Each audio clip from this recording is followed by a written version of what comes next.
It's time for Breaking the Habit 2024 to come back from a short break. And after that short break, we now have AvuKamu here to do Silent Hill 2 Remake. We just saw Silent Hill 2 Enhanced. Now we're doing Silent Hill 2 Remake. We did meet the milestone to get the dog ending. So we'll be seeing yet again another dog ending. And then potentially, Nyiddle's going to explain in a little while, another dog ending that has to do, or another ending that has to do with Abby's run as well. So without further ado, I'm going to pass it over to AvuKamu and Nyiddle for another amazing Silent Hill 2 run. Take it away, guys. Hi everyone, my name's AvuKamu. As LP introduced, I will be running Silent Hill 2 today, the remake. It has recently come out within the last month, so obviously there's a bit of hype surrounding it. It is, casually, I would recommend a very, very good game, and I'm about to show off what kind of speedrun it is. We'll also be doing the dog ending. We'll be playing on combat difficulty light, puzzle difficulty hard, and the reason for that is I can't be bothered to learn the puzzle difficulties on light. And it seems to be a trend among the remake speedrunners. They just run the puzzles in whatever difficulty they like, as the puzzles do not actually save that much time. They do, it saves between less than 5 inputs across the entire run. Commentating with me today, I have Nyiddle. But besides that, yeah, Nyiddle, you want to introduce yourself really quickly? Yeah. Hi again. They asked me to leave. They begged me. They said, "Please get out of here." And I said, "No." I said, "I have to commentate Camu's run. I have to be here for my boy." Yeah. Yeah. Yeah. Well, there we go with that.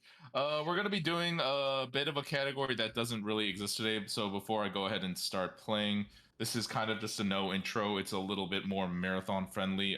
Pretty much this skips the whole intro cutscene. It's the exact same Silent Hill 2, but it skips 5 minutes of walking that Nyiddle did with the map. So I'm ready to start the timer whenever you are. Just count down and we can begin. Okay. In 3, 2, 1, go. All right, first things first, you'll notice I'm wearing a costume mod. This is the Alan Wake costume mod as a tribute to another game I speedrun and a very welcoming community. We're going to be picking up the radio. The radio makes sound as there are enemies nearby. Here's our first enemy. We will always dodge this enemy because this game unfortunately has a very weird sort of, I would describe it as a magnet grab. You know, they're nowhere near you, but somehow the enemy's a magnet and he just still grabs onto you. I know Nyiddle and other runners have run into that a bunch of times where an enemy is 10 feet away and they're suddenly on you, but Yeah. not much else to say except just, running through Yeah. the intro section of this. Yeah, this opening section, they added a few puzzles from the OG. So, like in the OG, it was pretty straightforward. We ran through the town and sort of made it to the apartments without having to do really much of anything. We picked up one key. In this, we actually have to collect some stuff. So you're going to see Camu coming through here to collect a few key items that he needs to put together a record that then gets him another key item that then gets him into an alleyway where he can get then another key item to finally get him into the apartments. So it's like a lot of key items leading to other key items in this, whereas the original, you're kind of just like, you pick up the key to the apartments and then you go to the apartments. It's a little more straightforward. Mm-hmm.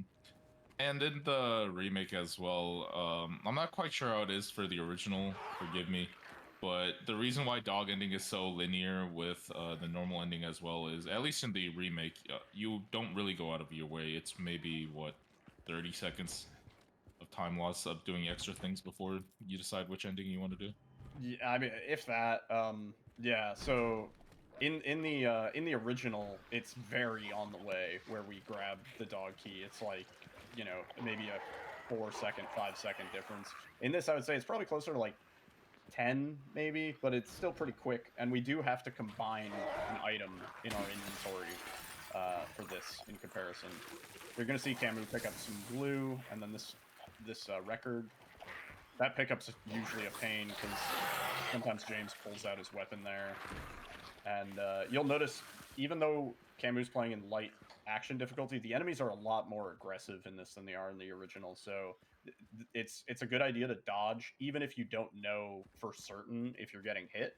Like if there's any chance of an enemy potentially rubber banding over to you, you want to just throw in an extra dodge. So you're going to see Camu doing that for sure. Yeah, and particularly just because of the magnet grab interaction, you know, a lot of times I think people think they're out of range for an enemy, and they should be, by all rights. But you know, they'll still latch onto you somehow. I want the rear view camera mod because sometimes I'm like dodging and I'm like, I don't even know if I dodged a hit or if that guy was never gonna hit me in the first place. You know, Yeah. like, and like if I could just see behind James, I would sort of be able to tell. You know. Yeah. But yeah, So all these areas, they exist in the original, like all these apartments and everything, but we actually can't go into them. So Bloober here was like very faithful to the original in putting in these areas, but then also expanding on them and giving us new puzzles to do. So it takes the intro sort of from a sort of a straight line to the apartments into a few puzzles. You're gonna also notice Camu dodging upstairs. This saves like 0.2 to 0.3 seconds each time he does it. But yeah. I'm actually dodging my troubles and my worries. They just come flying at me. That's how you do it. Yeah, usually on the stairs too. Yeah. But yeah, this whole section, like this atmosphere in the remake, is I would say like probably one of the best of any recent game I've played in terms of just like building that tension and that suspense and like things get more that the atmosphere, the weather, and stuff like that actually react to what James is doing. And that was the first instance of reaching into a hole.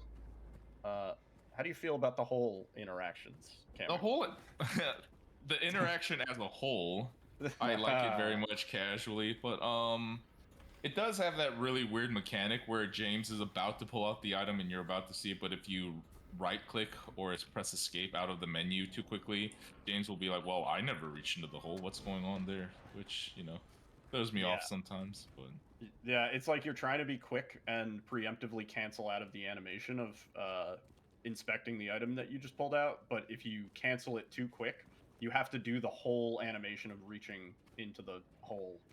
How many times am I going to say hole before the word stops having any meaning? The whole time? The whole time. The whole time, okay. So first puzzle here. This puzzle obviously didn't exist in the original. We have to put together this record to get this key out of this record player. It's sort of a very precise series of inputs because there's a lot of useless animations that you can trigger with this jukebox. And you're going to see him come over here, give the coin, and then he has to put in the button, even though it's kind of ridiculous, right? Because you could just push the spot where the button is supposed to be, and it should theoretically still trigger the thing. Like, you know, if I take off a keycap from my keyboard, I can still push the switch, right? My immersion is destroyed. Yeah. And this gives us a key that we immediately use so that we can get another key. And you're going to notice that trend of progression. I think the progression is actually really well done in this, just in terms of going from area to area. But in the speed run, it's a lot of like, all right, put the thing in the thing, get thing B, and then put that in another thing to get thing C. And yeah. It's always funny to see the casual playthrough versus the speedrun, especially in any sort of horror game. Like, I think another good example would probably be a Resident Evil 2 remake, where every area is always open and there's possibly a lot of backtracking. But at the same time, you know, you're thinking to yourself, oh, the speedrun of this area is going to be 20 minutes, 15 minutes, you know? But then you realize once you know where to go in the most optimal line, it's actually not that bad at all. So, it's always the fun part of speedrunning. Definitely. So, no, you're Go good. ahead. After you. All right, yeah, I just wanted to say before we go on to the next area, the apartments, I just wanted to encourage everyone to donate. Breaking the Habit is it's a marathon that holds a very special place in my heart because I've gone through um, the loss that comes along with how do I say this? But yeah, good marathon. Please donate. Yeah. Yeah, nyiddle.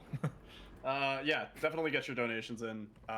We do, I think, have a incentive question mark to see Kind of. the yeah a pseudo incentive to see the dog ending 1.0 from this game, which is a bit different from the dog ending that we'll end up seeing here. Yeah. Ouch. Oh, bonk. Yeah, so coming into apartments here, apartments is a much longer and more involved section than it was in the OG. We're going to be going through like sort of the same steps. It's the same ultimate goal. You end up getting the coins.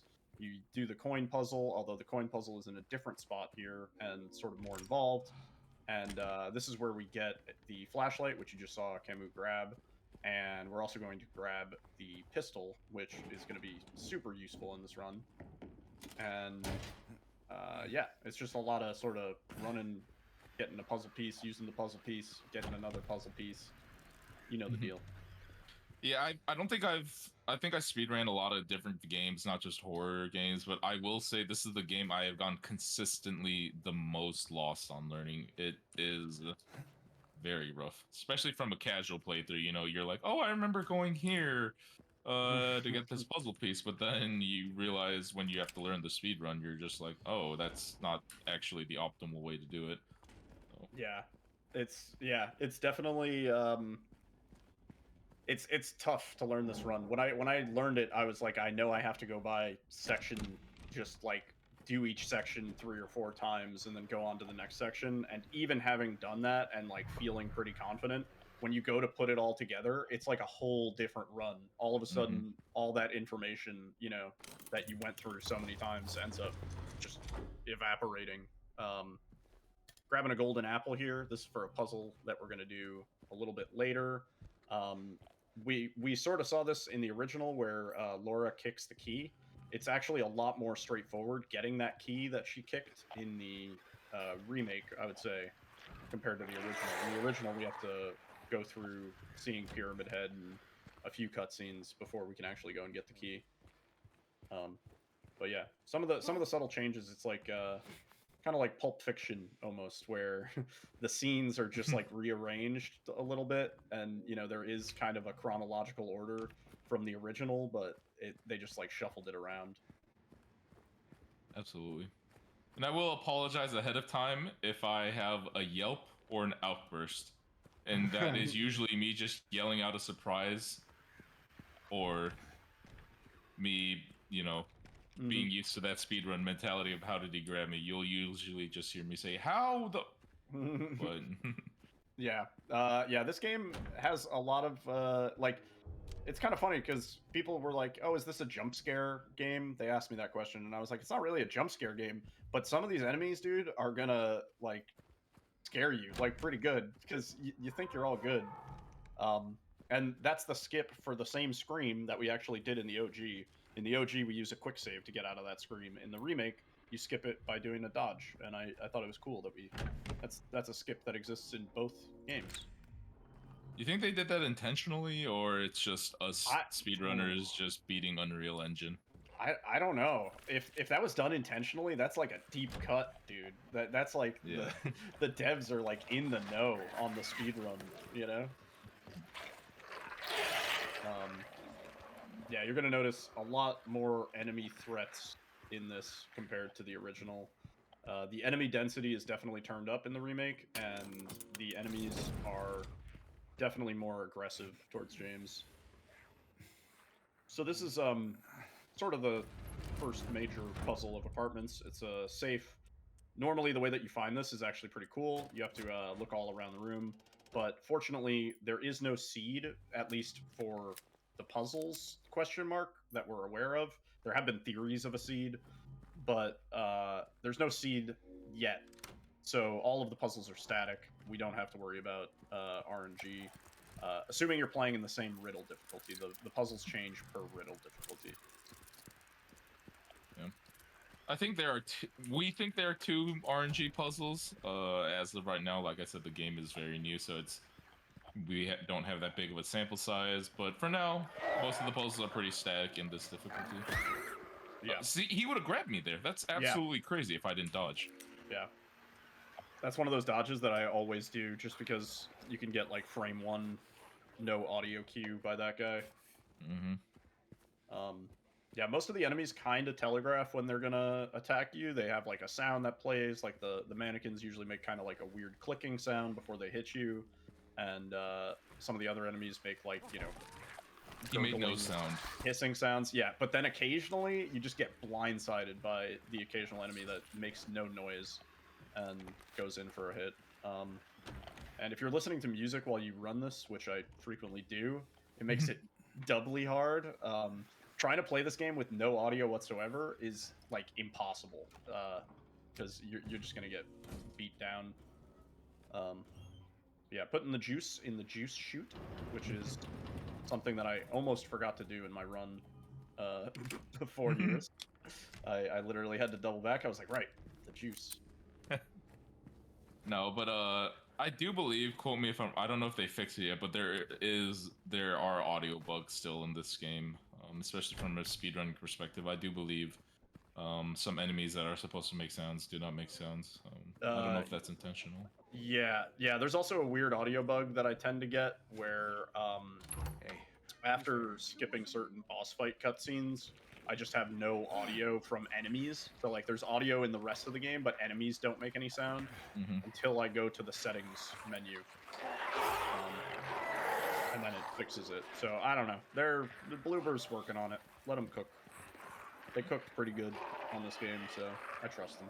And I believe our first interaction, we seen Eddie there, and I believe our first interaction with Eddie is actually one of the first differences between the remake and the OG, right? I mean, besides the puzzles and sort of some of the layout and stuff like that of apartments, yeah. I mean that cutscene exists in the OG. We skipped it. Eddie's he's feeling a little tummy grumbly. He's thrown up in a bathroom, and they sort of changed Eddie's characteristics in that cutscene. So Camus has sort of a 3-level puzzle here that he has to do. And it's going to involve moving these coins around and flipping them. And there is sort of like an optimal number of inputs that you can do to get on this. It's just a little bit difficult. So like getting the coin flipped and in the right spot so that it's one animation of just flipping it compared to moving it and then flipping it sort of saves time. But that's the first half of Apartments done. Wait, what do you mean first half, Nyiddle? I mean, well, that's the first half of this apartment done. Yeah. Oh, I think this took me at least 4 or 5 hours casually. I just kept dying to things flying here and there, and then I found out I had to go into the second half of the apartments, and I just yelled. I died a little internally. Yeah. So one major difference in the original. There is no like otherworld apartments. What we're stepping to is definitely the otherworld apartments right here. You can tell from how it looks, you know, otherworldly. In the original, you go to the first half of Apartments, which is like Westbrook and East Creek and Brookhaven or something. It's something like that. I should really know. Played this game 1,000 million times. And that's the first instance of breaking a wall that we're going to see. That's going to be a thing that comes up a few times in the run. And every time it sucks. It's sometimes like there's a little bit more pressure than is the nice way of putting it. So yeah, we haven't mentioned it, but every animation, every like interaction animation that isn't sort of a cutscene, James can get interrupted out of. And in some cases worse than others. In some cases it's actually like kind of beneficial where you can actually save time on an animation by getting interrupted out of it, like some of the pickup animations. However, in 90% of the other cases, it's really bad, and you have to start the animation all over again. So like breaking a wall, bad. Sticking your hand in a hole, very, very bad. That was actually yeah. pretty good RNG on that one. Usually the mannequin. Yeah, that was too. lucky. Yeah. That mannequin is a pain in the room where you have to break the wall. I heard there is some tech that people have discovered. Obviously, it's anecdotal and there's bias in it. But apparently, if you don't look at that mannequin, it triggers late or something like that. So Yeah, I've heard that, and also walking when you get into the room and stuff like that seems to make a difference. But there's a lot that's like kind of speculative difference where like I have a strat for one of the mandarins where I'm like, it never screams at me. I've done the strat 3 times and it's never screamed at me. And I don't know if that's true or if I've just gotten lucky 3 times in a row, you know? Nice. So yeah, coming through here, every time we have to run through here, it gets a little bit more awful. Because like more enemies just kind of pile into the hallway every time James runs through. So by the last time we have to run through, there's like 5 dudes, and you got to dodge a whole bunch. This is one of the animations that we tend to get interrupted out of when you're picking this up. This guy sometimes hits you. Nice. If that guy hits you right at the start of the animation, it actually saves the pickup animation time, and it's kind of cool, but it's not consistent. So yeah, he's just so talented. The entourage just like following you. They were like, "Damn, we didn't get that guy for real." And it's kind of nice. You do have iframes towards, I think, a split second after you come out of it, so you'll see the little ka-thunk sound of them actually hitting you in the butt, but you don't take any damage, which is always nice. Yeah, I've always said, James is Dead by Daylight now. Like, he has Dead Hard. He has the iframes. Hold up, somebody's at the door. Yeah, somebody just knocked at the door. 1 second. Oh my god, the first time that happened in the run, I shit my pants. Sorry, apologies for the language. I paused the game and I was just like, was that my door? There's one audio cue on the elevator that we're gonna be on later, like at the end of Labyrinth, before Eddie.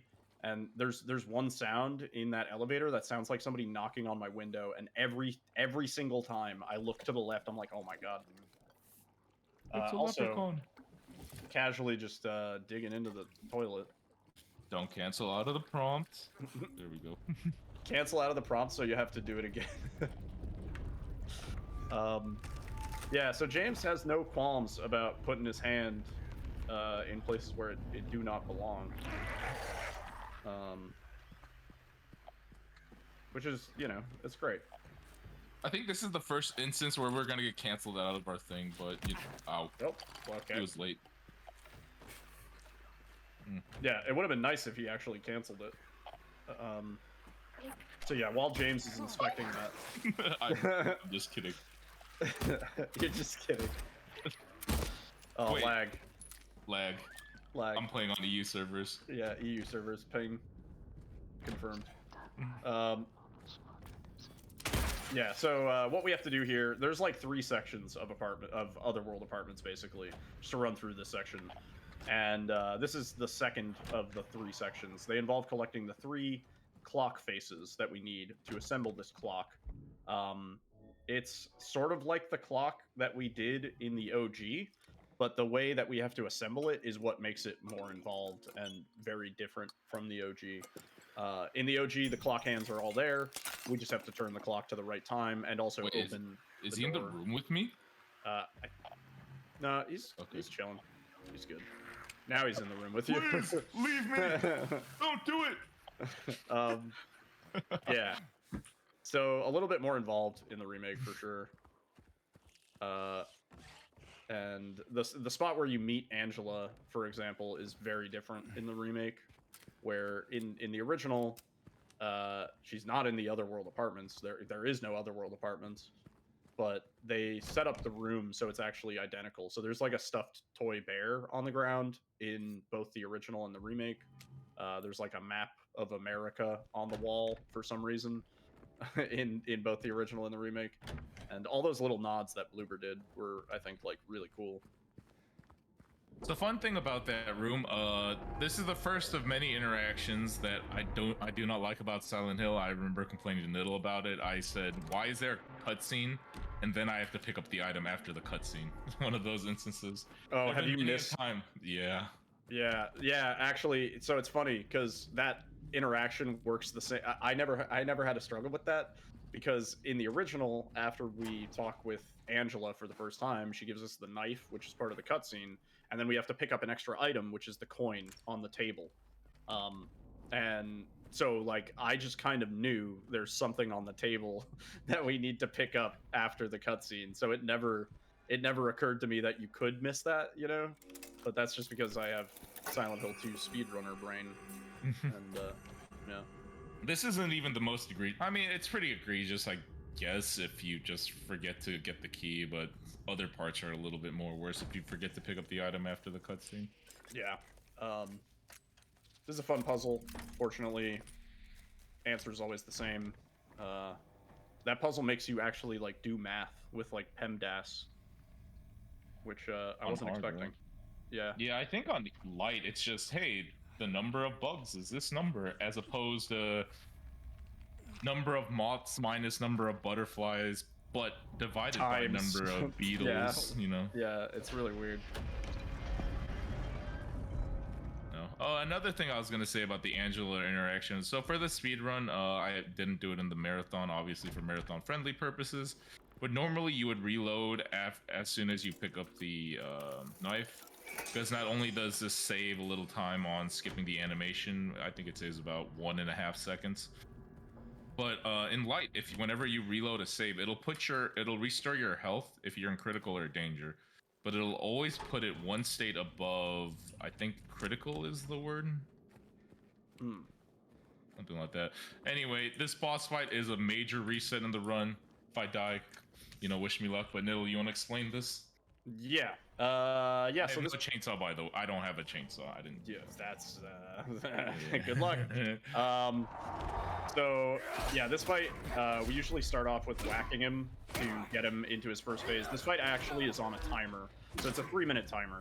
You could stand around and do nothing and just dodge his hits for 3 minutes, and the fight would eventually end. That's super slow though, so we don't want to. We want to try and knock him down to his second phase as fast as possible. And melee damage is actually really sort of overtuned in this game. In a lot of cases, if you can get away with it, melee damage does a more effective job than shooting. So now that he's phased, he's going to go kind of hyper aggro, and the play here is to just unload into him. And you'll notice Camu is also trying to pull him near this door. Uh-oh, don't die. I will attempt not to die. Oh. Use the iframes. Use the dead hard.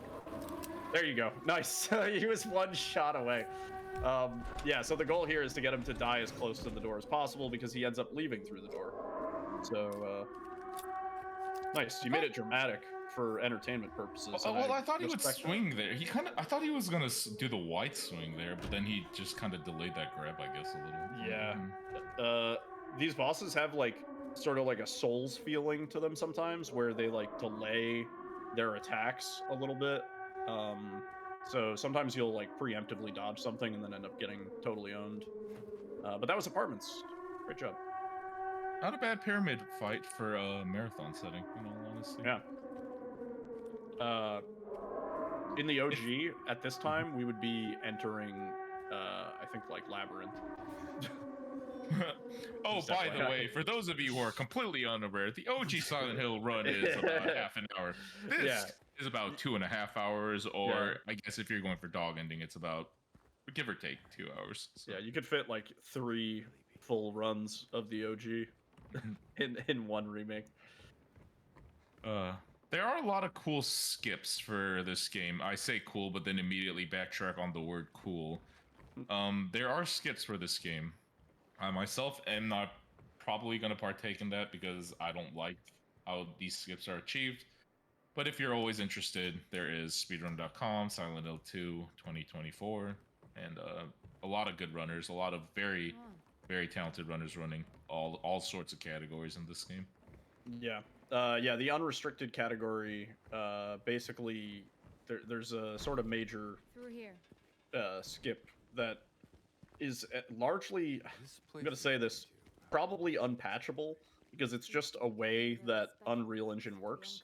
Where if your FPS is low enough, certain areas and certain triggers deload.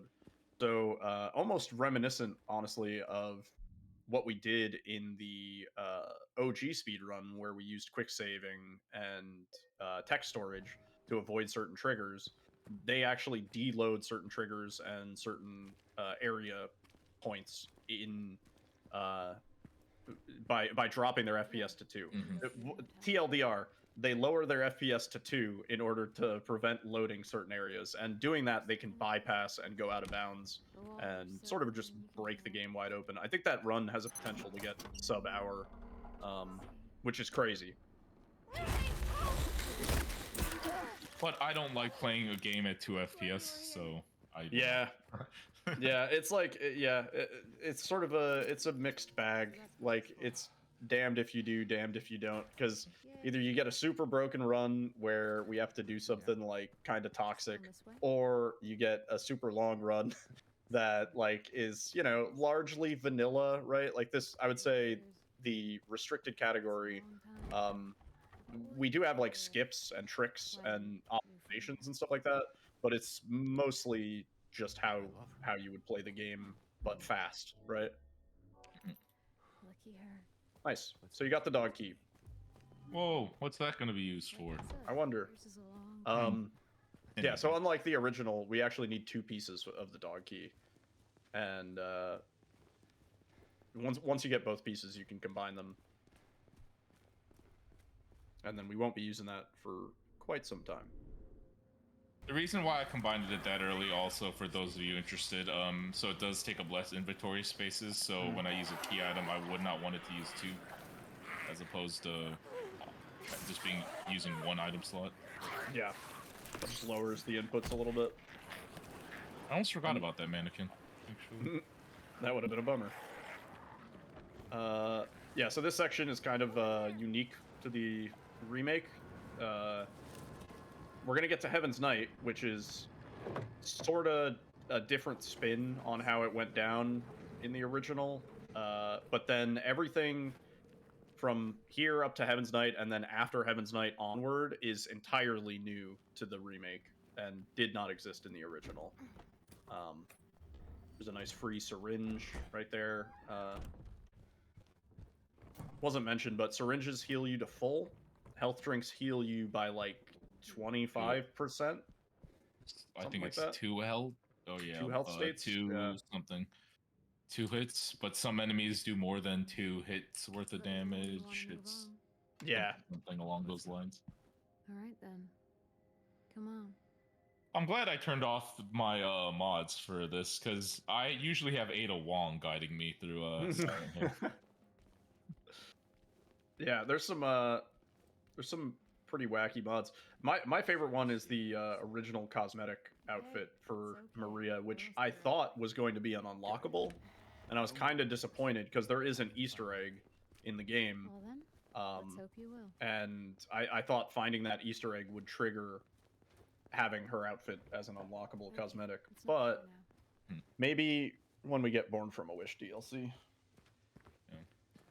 And while we're walking LP, if you wanted to get some shout or Look, we're on the other side of that chasm. get your donations is the word you're donations announcements. Sorry, no, I was thinking the word announcements. I was like, announcements? Announcements? No, that's not where. Yeah, but announcements and what? While we're just walking. So no donations as of yet, but that's totally fine. We love just having everyone here, watching the stream. Make sure you can also share it too. We're not done. We still have quite a bit left of Silent Hill 2 Remake, and then we have Illbleed. Nyiddle mentioned it before, but Abby can do the. Is it 1.0? Yes. Okay. Yeah. 1.0 dog ending. Yeah. So somewhere between the actual release of the game and 1.0 of the game, there was a sort of cut dog ending version it's super wacky. It's really weird. I think they should have kept it, but maybe they decided it was too weird.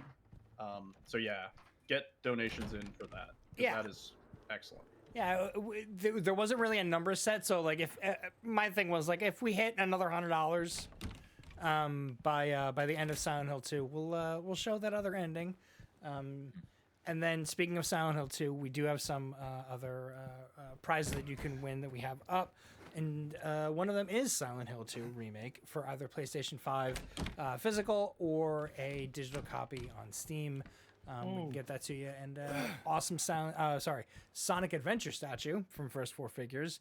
And then this amazing Legend of Zelda Nintendo Switch OLED bundle, which has special edition of the Pro Controller, the console itself, and then a copy of Echoes of Wisdom, Tears of the Kingdom, Breath of the Wild, and then you get 2 awesome Legend of Zelda amiibo. So $200 donation, or if you have $200 cumulatively over the course of the event, you're entered in to win that. So thanks, guys. Yeah. Definitely get your donations in. Mm-hmm. Prizes Get a copy of this game. Yeah. Yeah, prizes or not, the donation is always for a good cause. Yeah. Yeah, even the speedrun right now only shows that I've been running for what? A little more than half an hour. There's easily at least 7-8 hours worth of content purely before this section alone. Just because we're speedrunners, we just know where to go and what to skip. We're cheating, we know all the puzzle solutions ahead of time, so we don't have to explore anything. Yeah. Yeah, there is so much to this game. They expanded on a lot of these areas.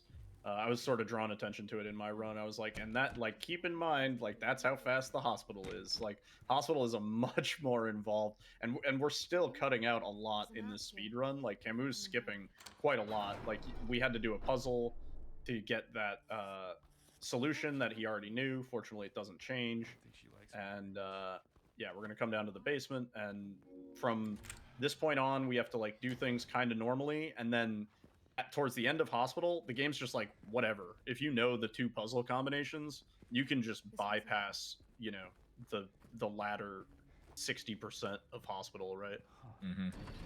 And the thing, hospital is honestly my favorite section. Casually, I think I spent, I'm not joking, maybe 10 hours in hospital, mostly because my first playthrough was on hard, and the nurses actually just kind of sometimes respawn in this level. Now it's just one hit from dying all the time.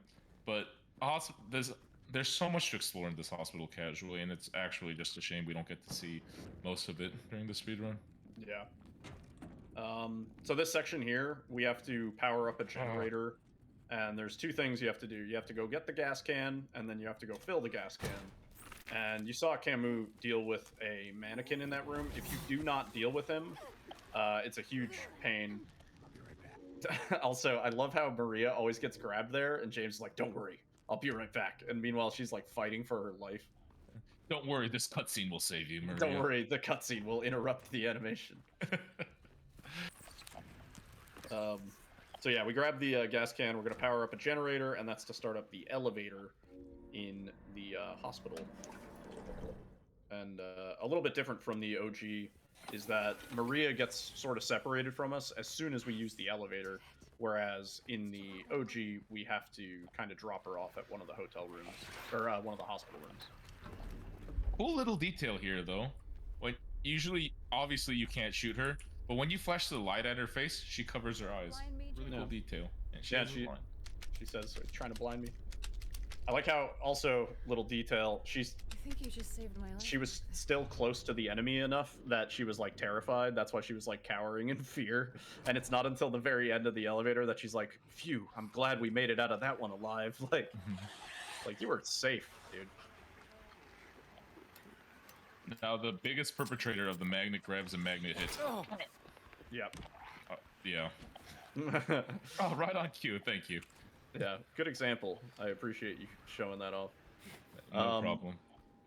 This yeah. puzzle is my least favorite puzzle. This lock coming up. Oh. Yeah. I'll have you just explain why this puzzle's a little bit annoying right here. Yeah, so like I said, you can get interrupted out of pretty much damn near anything.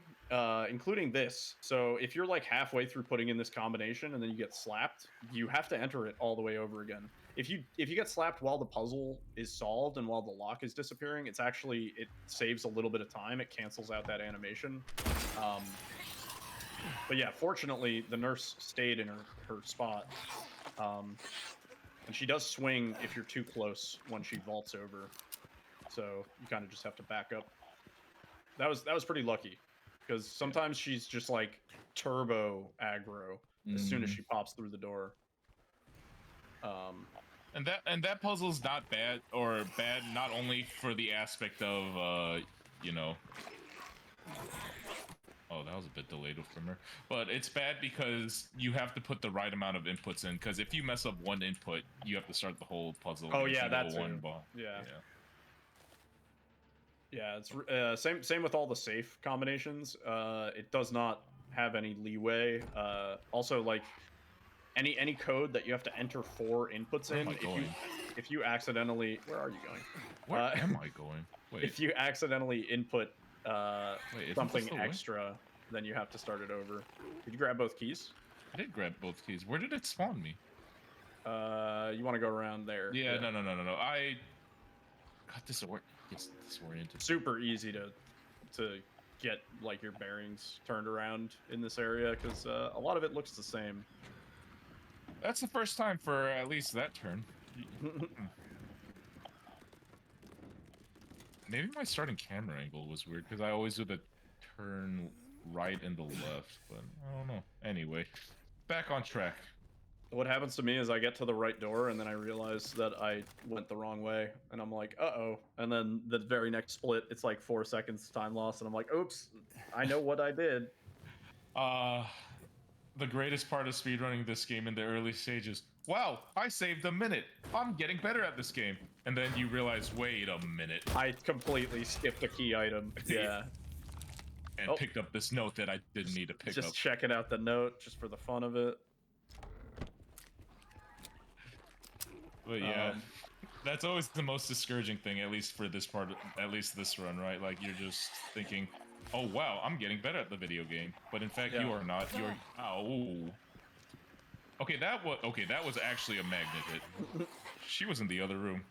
Yeah, I literally do this thing where I'm like, oh, I'm saving time, and then I like pause. Like I'll pause the game and I'll be like, did I forget something? Is this genuine time save? Like, and then I'm like, oh my god, I forgot. Do I still have this in my inventory? Oh no, we didn't do a puzzle. Yeah. Let me through. Yeah, some of these guys can body block pretty hard. Their like models don't look that big, but their hitboxes take up the entire doorway. That crawler's still behind me. I've had this bug right here kill my run. It was the most infuriating thing ever, because he just perma-stun locked me.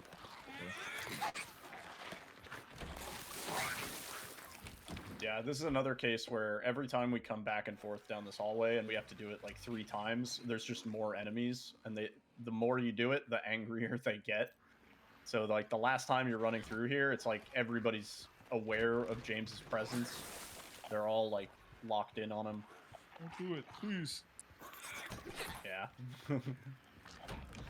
Typical. So I should explain, we're doing a puzzle here where we have to get 3 bracelets so that we can get a key. Oh my god. We have to get a key to the director's office so that we can then get another key that gets us to the rooftop. So again, solving a puzzle by getting a piece of a key so that we can do another key, and we use that key to key. And then we eat turkey. Ah, yes, key. Oh, Phasmophobia! Don't do it! Don't kill me! Yeah. Anyway. A lot of surprises. Oh yeah, Director's room. Director's room, indeed. Yeah, this puzzle, fortunately, is always static. However, the orientation of the bracelets when you put them on is random. So there is like just a bit of random time loss in how many inputs it takes you and how long it takes to get them lined up. But that wasn't too bad. That wasn't too bad. It's, I think, one of the only puzzles where you don't actually have to confirm the solution. You just go to the next one, and if you end up confirming, you pick up the bracelet. You know? Yeah, that's true. This puzzle here always drives me insane because I have the hardest time seeing which button is highlighted. And this puzzle, I know everybody has like their own weird mnemonic device for doing it. Mine is like triangle H boy dot smash. I mean, I just do it as a number. It's what, 639587 on hard. I guess that works. I prefer. I'm like the symbol. It looks kind of like the Super Smash Bros. Logo, so I'm gonna call that one Smash. So the puzzle solution for Nyiddle is actually Dragon Ball Z, One Piece, Naruto. Yeah. Sorry. That was awesome. Yeah. That's my mnemonic device. It works for me. Nyiddle, can you share your notes with us? Oh yeah, the puzzle solution is Dragon Ball Z and then DBZ GT for number 4. Everybody's like, yeah, let's not ask for Nyiddle's notes anymore. Oh, He's writing in hieroglyphic. people don't ask for my notes anymore because I'm the biggest aggressor in that. Like my notes will just be like 1HG 123F, and then Yeah. well, what does that mean? I'll be like, yeah, you hold on the first floor and go to the third floor once you have this item. That's what those letters mean. Come on. You want to explain this fight? Yeah. Yeah, coming up to Flesh Lips here. Pyramid Head threw us off a roof, just like in the original. We're gonna say what's up to Laura, and then we're gonna say what's up to Flesh Lips. You're gonna see Camu do a retry here. This reload at this checkpoint just makes Flesh Lips AI a little bit more consistent, like a little bit more consistent. Sometimes he'll go straight up into the ceiling, which makes him stay for 2 shots instead. It's ideal to hit his flesh. His feet are actually his weak point. He also has like a weird little freaky mouth at the bottom, but we don't really have a lot of opportunity to hit that. And besides his feet, his flesh do more damage than his cage or the sort of bed frame. So you're going to see a lot of just shotgunning when he comes down. That's his first sort of major phase, is when he turns into the freaky spider thing. They really expanded on this boss fight compared to the original. And now it's just a case of DPSing him down and not getting completely owned by this combo attack here. No, my first shotgun shell hit his Cage. Yeah. Yeah, so there is weak points in this. Wow, most enemies he's still have alive. a certain spot that does more damage. Also, enemies seem to take more damage from certain weapons. It seems like certain enemies respond better to the rifle. And that's it. That's the fight. I think you got the audio bug, by the way. Yeah? The enemy audio bug. Where I just don't hear anything? Yeah, if you go into your settings really quick, like just open up the settings menu, and then go to audio, and then just close out. That's it. That'll fix it. He's so FYI. smart. He's so smart, and a good speedrunner on top of that too. Looking But out for yeah, my boy. unfortunately, that was a little bit slower than I'd like to be. Normally, you want to kill him before he opens up the other room, Yeah. timing-wise. Yeah, you can sort of phase him without him ever doing that running through the wall animation. In New Game Plus, we use the chainsaw. It's super straightforward. You just have to hit him enough times. Although sometimes he just like forces the phase animation. It's kind of a pain. But yeah, coming through, this is like the last part of Hospital. This is the Otherworld Hospital. It's casually a much longer section. Like, you have to run through 2 whole other areas to get 2 more codes or a lock. It's actually sort of the same chained box, but in a different spot and with one less puzzle piece. Oh my god, they're so aggroed on you. They are so aggroed on you, dude. I will not be able to do this without killing this person. Okay. Oh, stop. Wall. There you go. Wall. Can't move, they're already dead. You don't need to do this. You monster. Yes. Normally in the speedrun, you would just kind of YOLO, but I did have extra shotgun shells. from the Flesh Lips other room, and they were extremely aggressive. So. Yeah, so that's one of the few spots where the game's like, all right, here's 4 enemies, now break a wall, genius. And you gotta kind of either YOLO it or deal with the enemies. And yeah, it's a little unsafe. We're coming through here. We're getting the Key of Bliss, which is actually just like a, I don't know, lobotomy tool. ice stick or whatever. Yeah. Ain't no key I ever seen. Yeah, we need 2 puzzle pieces here to solve another puzzle, get a key, and then that key we will put into a box along with 2 codes. And we already know the 2 codes. The 2 codes are actually, I think they're the same on both light and hard puzzle difficulty. 1622. I don't remember the other one. I just remember it from the inputs, like 9659. 9659, yeah. Yeah, something like that. Yeah, so we're gonna get the lapis. Lapis? Lapis? Lapis? Lapis? Lapis? Lapis? Yeah, I'm not sure. Yeah. So normally there's a whole other 2 sections that you have to do.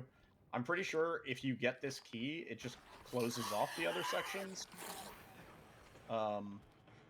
There's like some weird like anti-backtracking mechanic here that's kind of strange. Yeah, these inputs fortunately are very forgiving. It's like the most input responsive puzzle I've ever seen in a video game, which is really nice. There are a few other puzzles that have like some input delay as you're putting in the solutions, and it kind of sucks.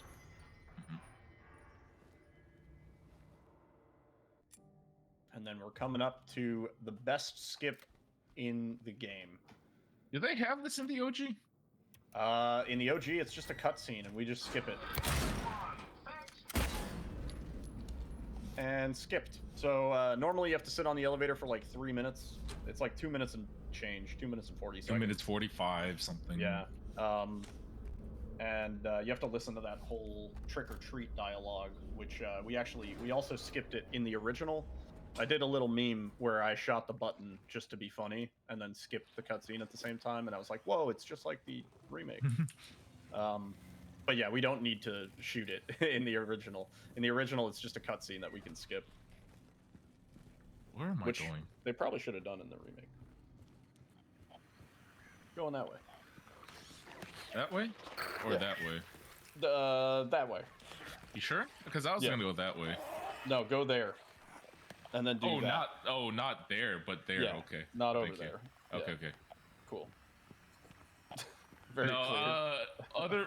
The other world sections for me, I don't know I guess every runner has their own sections. The other world levels in this are just so bad for me. I just get lost even though I've practiced these so many times. They're dark, they're rusty, they're very bloody. James. And we're reunited with Maria for this last section of hospital. Just like the original. She just yells at you in this cutscene, doesn't she? She goes, anyway? What do you mean, anyway? Aren't you happy to see me? James is like, nah, not really. And then he runs away. What the hell? Well, what There is a kind of like speaking about the story, there's an interesting sort of like relationship between James and Maria where he's always like running off without her, and she's like, you're not even gonna wait up for me? And then with other characters, he's like, we should stick together, like when he sees Eddie, he's like, let's go after her together. When he sees Angela, he's like, let's go together. But when he sees Maria, he's just like, yeah, stay away from me. You're too much like my wife. Elevator's this way. Elevator's this way, yep. Yeah, so wrapping up hospital, even though we didn't listen to the trick-or-treat section, we could still solve the riddle. And the answer is 231. It's very important that you get that right on your first try. If you mess up that puzzle for the box, it does not let you do it again, just like the original. If you get every answer wrong, you get put to 1 health above death as well. Is that true? Yes. If you get any of them right, you just take like 1 state of damage, I think. but if you get every answer wrong, you get put to 1 above death. Wow, I didn't know that. Well, that's because you're smart and you knew the answers. Yeah, I found that out. I just didn't know. I never got to figure that out.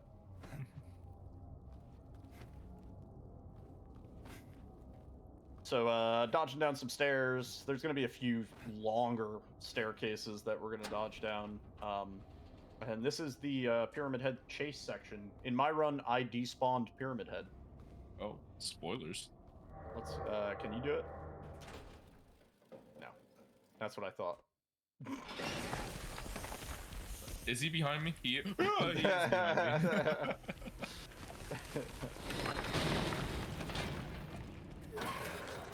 Yeah, so this is a little chase sequence. It's a bit different from how it is in the OG. In the OG, actually, Maria could die here if you did not despawn Pyramid Head, which we have to do it in the hard run for OG. But in this, like, and if Maria dies before you get to the elevator, it's a game over, actually. But in this, it's more of a sort of set piece section. You really can't mess it up. Even though Maria's in front of you for like 90% of the chase, she somehow lags behind at the last second. And that's Hospital. Darn, I was not fast enough to save Maria.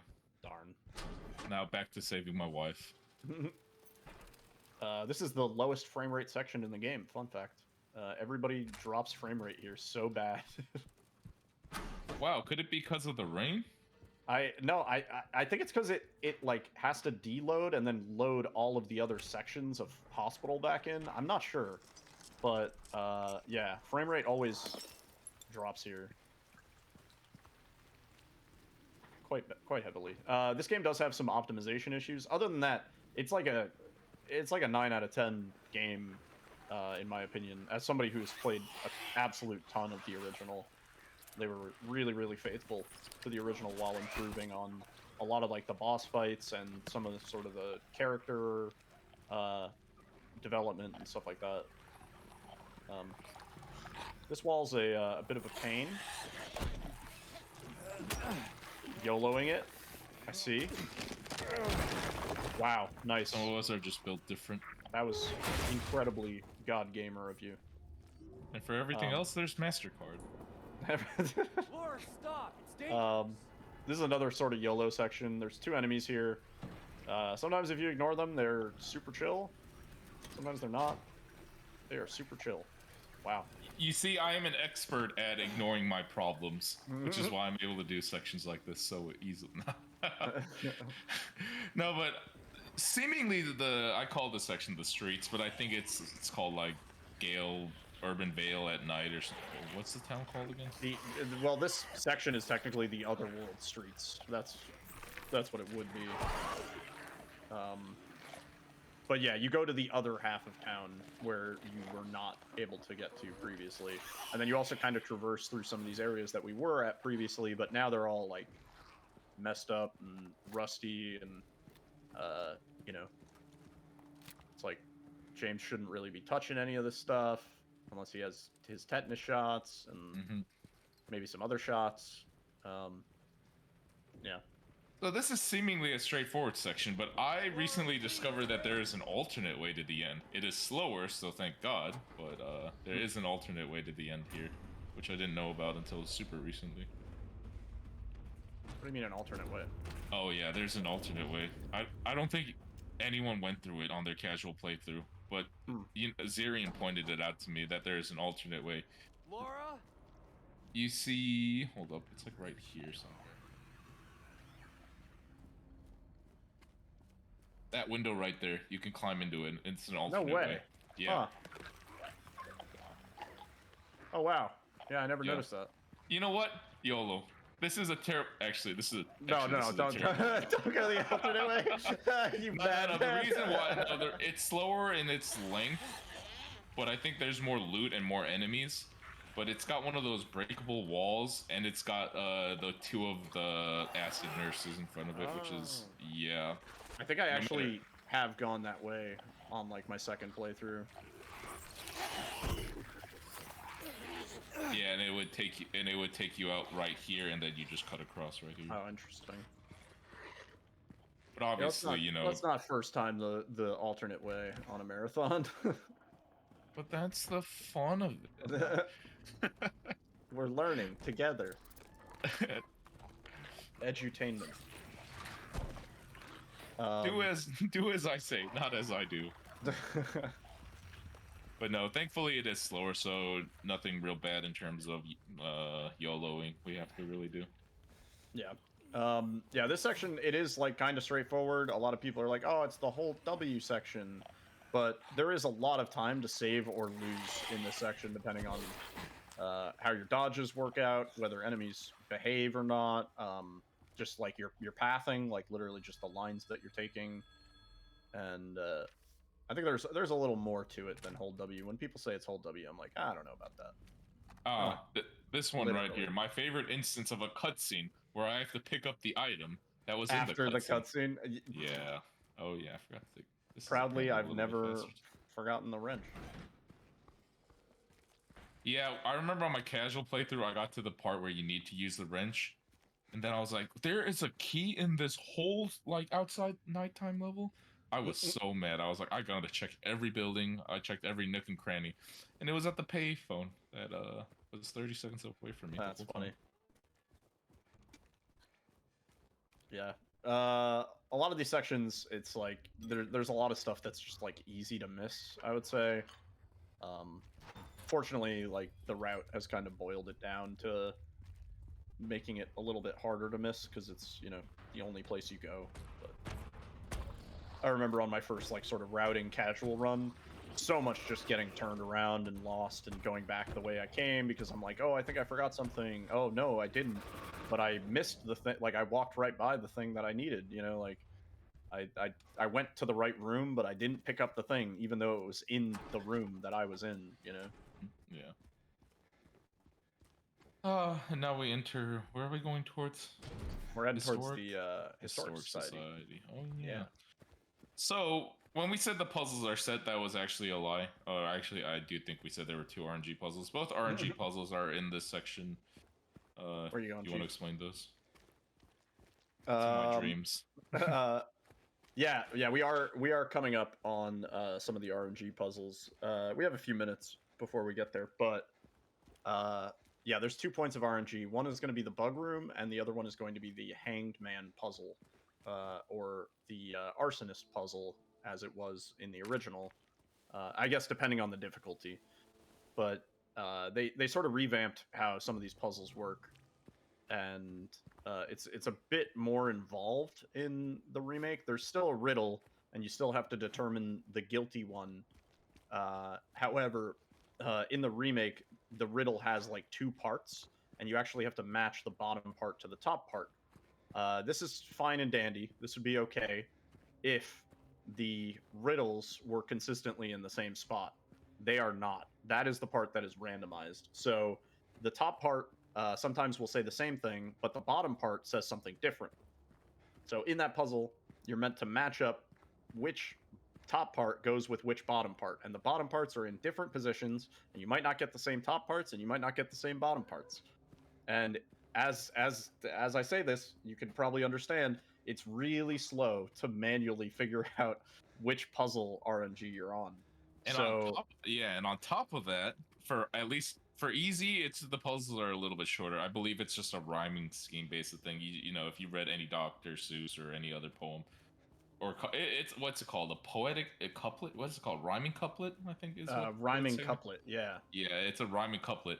But for the hard puzzle, it's a long prose written in the Old English, and then what you also have to do is to get the correct solution. On top of a top RNG and a bottom RNG, you have to determine which one of those stories the person in it is not actually guilty. Yeah. So, yeah.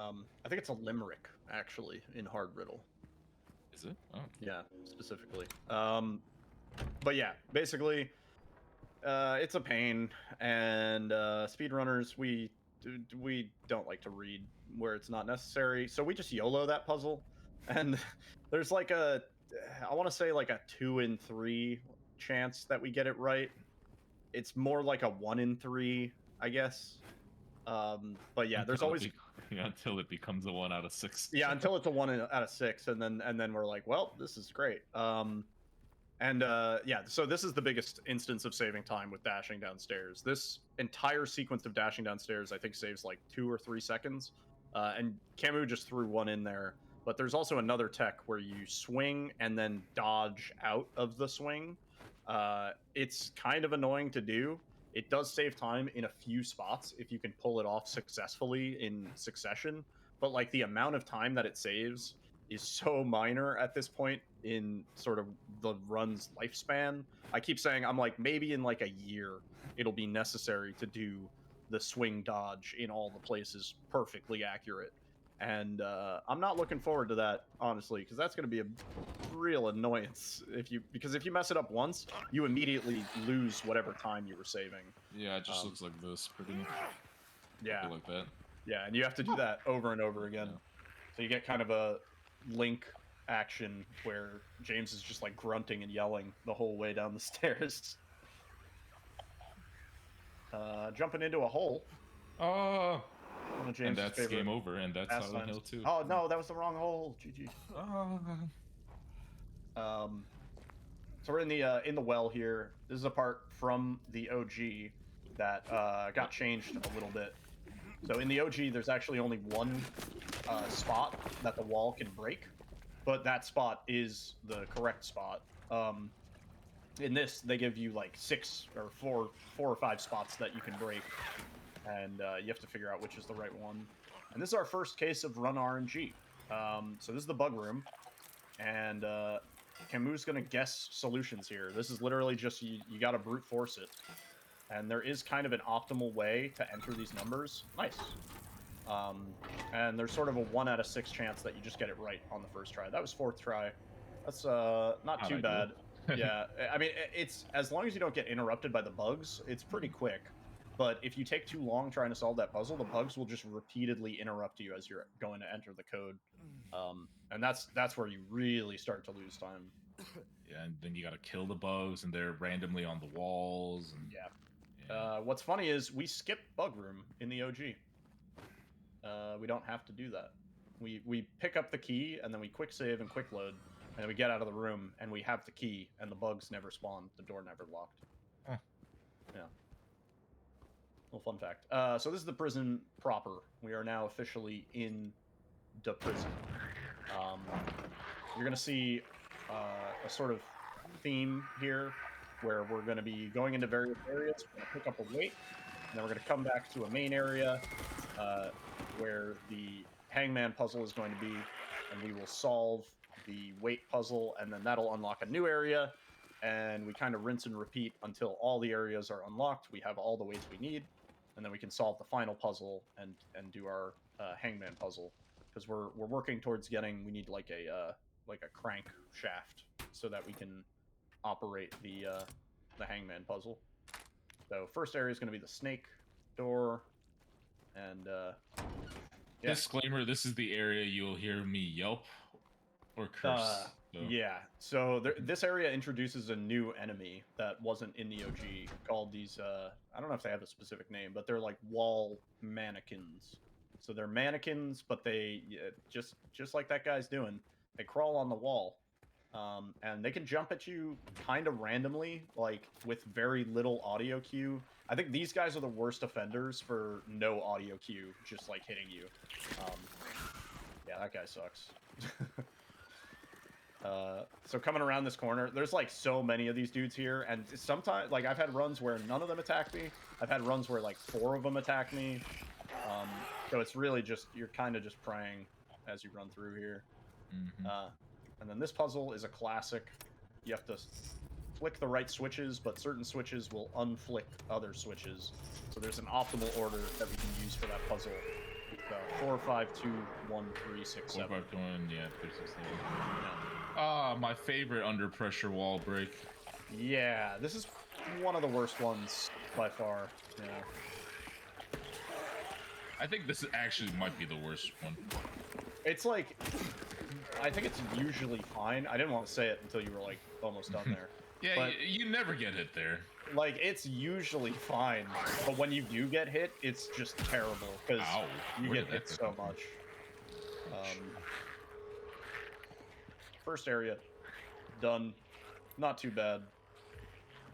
Grabbing I the mean, armory key for the rifle. well, a no audio one hit. I mean, that's Yeah, honestly as smooth as it'll go for a marathon. yeah. Of So course, in an actual run, you'll hear me just swear and say, "Yeah, of course I lose time." Blah blah blah blah. blah. yeah, the rifle is really powerful in this run. We don't grab it in the New Game Plus run for either this or the OG version, just because we have stronger weapons we can use.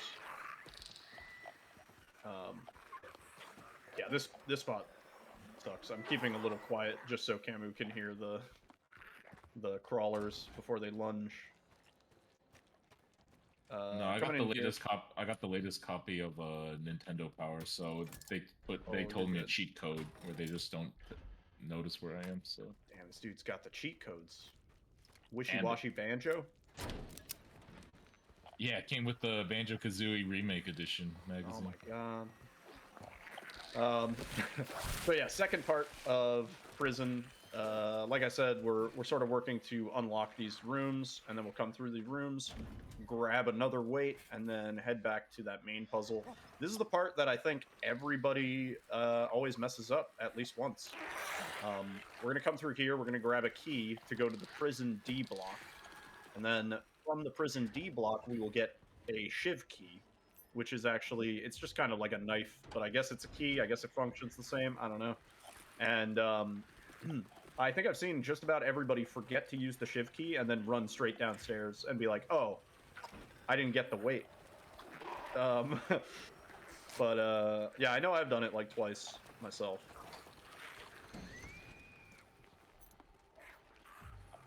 There's the shiv key. Ironically, you say that prison was the first thing I routed because I was like, "There's going to be so much backtracking here." So I'm actually the most comfortable with prison. Yeah, prison I still get a little confused here. Like, it's so easy because the staircase is to your left. So it's so easy for my brain to be like, oh, we just go down the staircase, which is to my left. Nice. Sometimes opening that door can be a huge pain. But fortunately, everybody was AFK.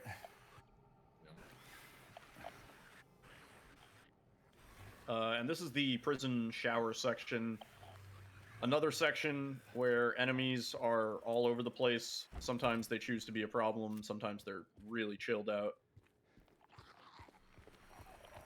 This nurse almost always needs a blasting.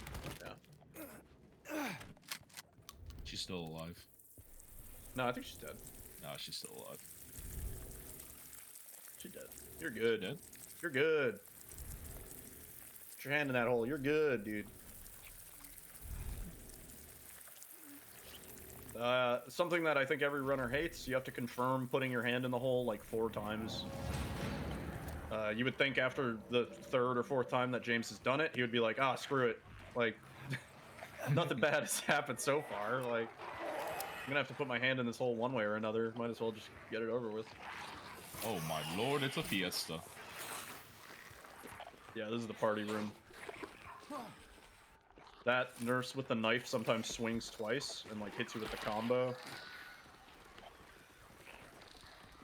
Nice. She's Not not bad. allowed to combo. I'm the only one allowed to do that. How do you do this puzzle? Hold up. How do you do this puzzle, Little? For me, like, I just put the weights in numbers, like... Lightest on the left, everything else on the other side. Oh, I do. I say 1, 4, 5. It's 1 and by 4, 5, 6. My notes for that say lightest everything, and then my notes for the next one say everything bloody, and then my notes for the next one, that's how, like, yeah. that's how I remember. I'm like, that's the only one where the numbers are kind of off because I kind of number them based on how heavy the weight is. But then for that one, I was like, it's kind of hard to tell, so I just put everything but the bloody on the left. Yeah, yeah. I think that's the easiest way. When I was first routing this, I was like, oh man, it's gonna be a pain remembering which weight goes where. But the majority of them, it's like you're just moving 1 or 2 weights at a time to the other side, and then the puzzle's solved. So it's not that bad. This room sucks. No, nah, you're tripping. It's easy. Yeah, this area is kind of troll with these nurses here. Why are they so close? This area is super easy. Only noobs get hit. Damn, I must be a noob. I didn't want to be the one to tell you, but... Wow, this guy. Did she follow you all the way? No, I don't think so. No. Like I said... Hold on. No, we're good. Like I said, oddly, I don't have usually any trouble in prison, just because I'm comfortable enough with prison. But all the other sections, I'm a little struggling sometimes. Yeah. I think every runner has their, oh, I'm oddly good at this section, whether it's remembering it or just not getting it. Yeah, for me, it's, I think, Labyrinth. I don't think I've ever gotten lost in Labyrinth. Oh, I've lost so many runs on Labyrinth. Nice. Sometimes that dude hits you while you're trying to solve the typewriter. This nurse... It's never there. No, that nurse lately... I had it happen. I saw it happen to another runner. That nurse lately has gotten extra, like, distance. Like, she doesn't have a leash. So, she just runs all the way over there.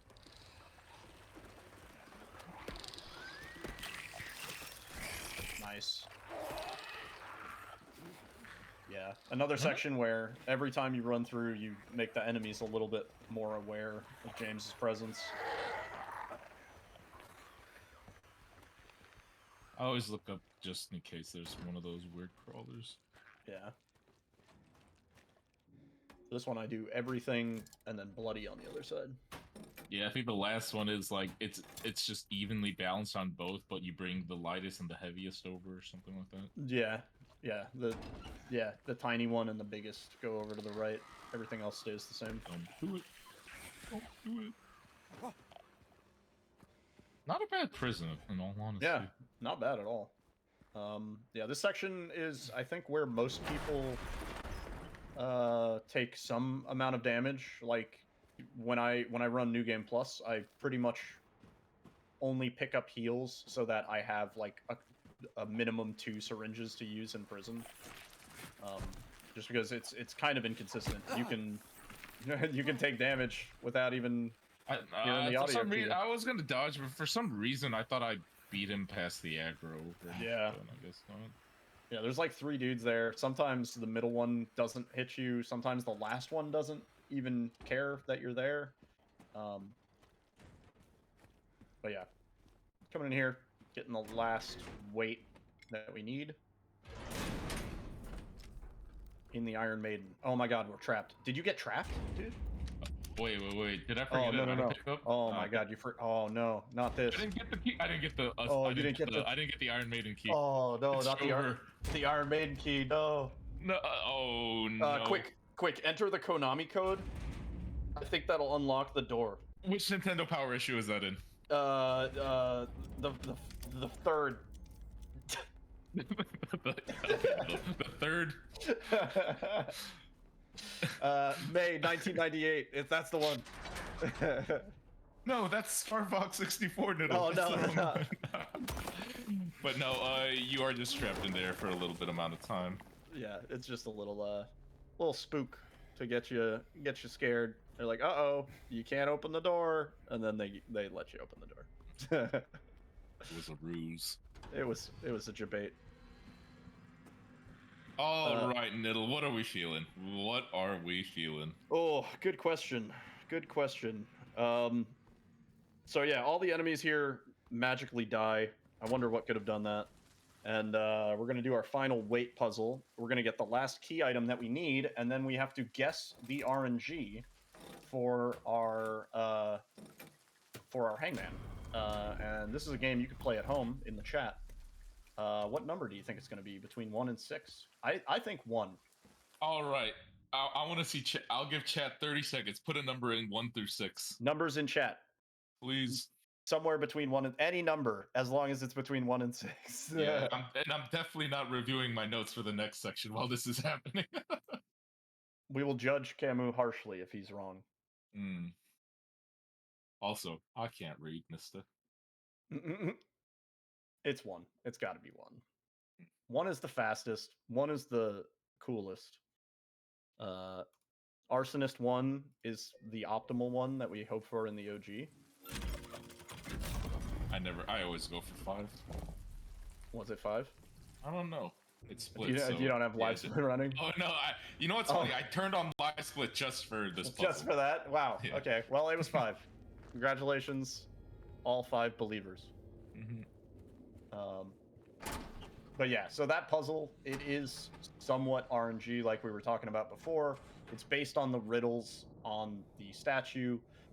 Reading takes long, and so we don't do it, and we just guess. Every time you guess wrong, you can load an autosave right before you got the handle, and you can do that section over again, so it loses like 10 seconds every time you guess wrong, which realistically, I guess if you were to read it and check which puzzle it would be, it would probably take about 10 seconds also, just because you kind of have to like match them up a little bit mentally.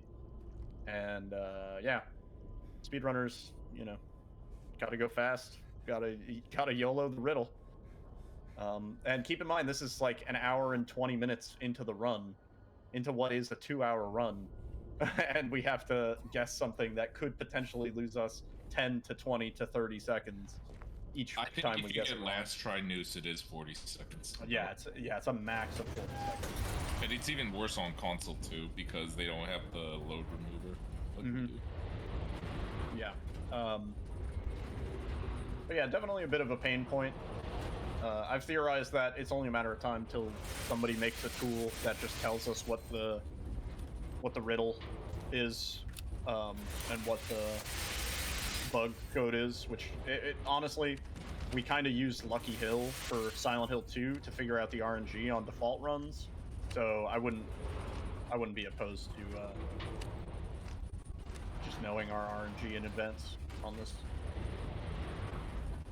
Oddly, this elevator for some reason feels like the most imbalanced audio section of the game. The elevator. That was the audio.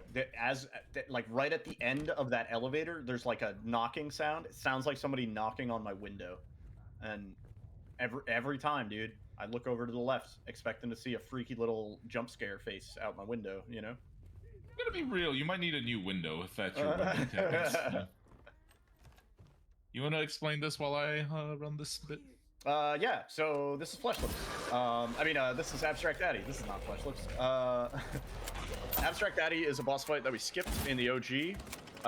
It is kind of a set piece boss fight, sort of. You do have to do damage to him in 2 sections of the boss fight. All the other sections, you don't need to do damage to him. So, he's gonna chase up to this wall. And the goal here is to just do enough damage to him that he phases and goes away. Just like that. And then we go through this door. Nope. You go through... Wow, it opens slow. I've never been that close to it when it opens. Holy crap.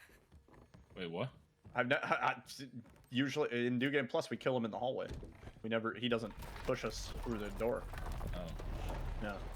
Yeah, you get like a little bit of time, oddly. It's weird. But yeah, this section, really cool casually. Way more involved and way more interesting than the OG Abstract Daddy fight. OG Abstract Daddy, I mean, besides the fact that we skip it in the speed run, even if you were to do the Abstract Daddy fight, it's like a really small boss arena. You shoot him in the face like 3 times and then like the fight's over. It's just not very interesting. This boss fight actually sort of tells a story with the arena itself and stuff like that. So he spawned back in. We actually don't have to do any damage to him here. We can just proceed through this little maze. You're gonna want to go down the hallway, Chief. Yeah, yeah, no, it's easy to get turned around here. Like it's very easy to miss that vault. There's a few spots where Kind of reminds me of Layers of Fear, almost in a way, where you're kind of like running through the same loop, but this time a different wall is broken, and this time you have to go through a different door. But yeah, this area is just slowly getting more and more destroyed until it becomes this weird, like, industrial flesh. I missed this. Monument. It didn't spawn a sniper drop for me, so I'm kind of. How much rifle ammo do you have? I have 4. I should have more than that. Did you have an unreloaded rifle ammo? No, I put all 4. I'm not quite sure of anything anymore. I will play it by ear.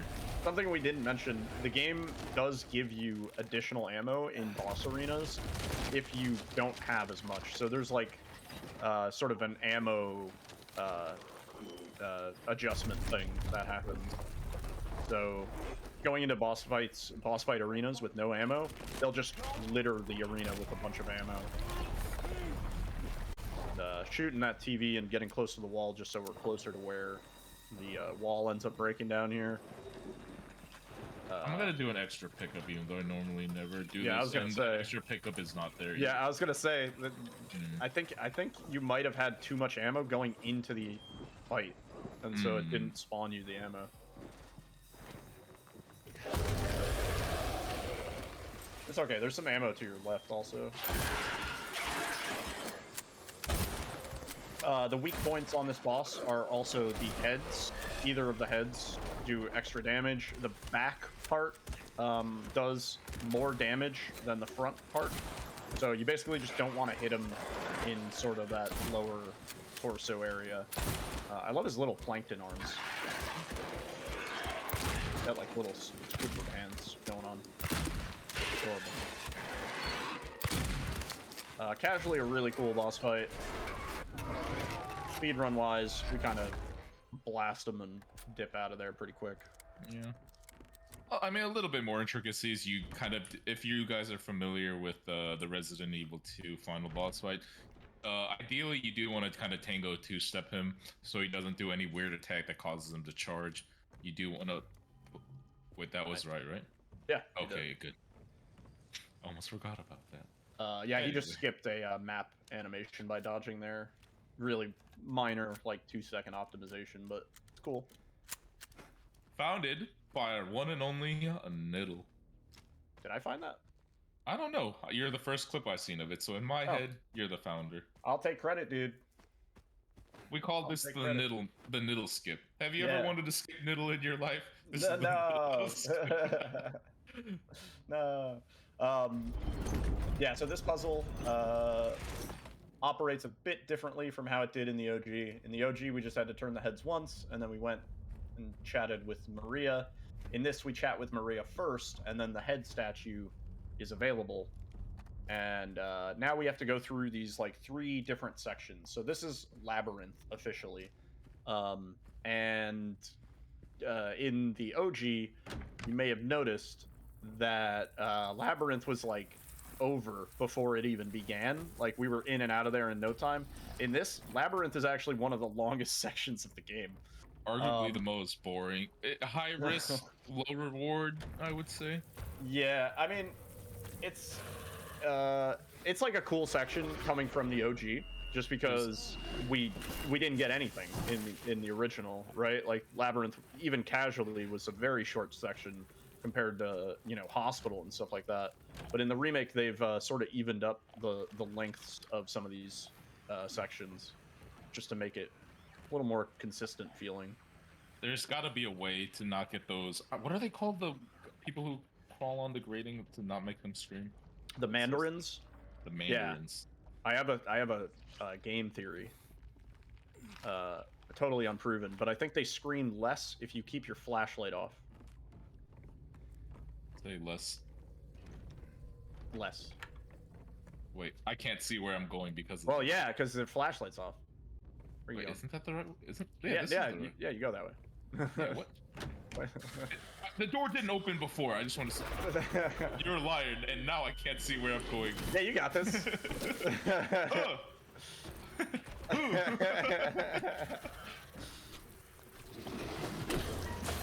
See, I'm saying, flashlight off. There is also another minor strat that I found that I haven't seen people doing it, but if you turn your radio off at the first instance of getting it, you don't have to deal with the delay of James pulling out his weapon in some rooms, because James isn't aware of the enemies unless he makes line of sight with them. If he has the radio on and the radio turns on, then he'll pull out his weapon because he knows an enemy's nearby. If the radio's off, the only indicator that he has is if he sees the enemy. Where did that roar come from? There's always one there. Another moving box puzzle. There's sometimes like 3 dudes in here. I don't know. Oh, okay. Going for a ride. Nice. Wow. Pretty good.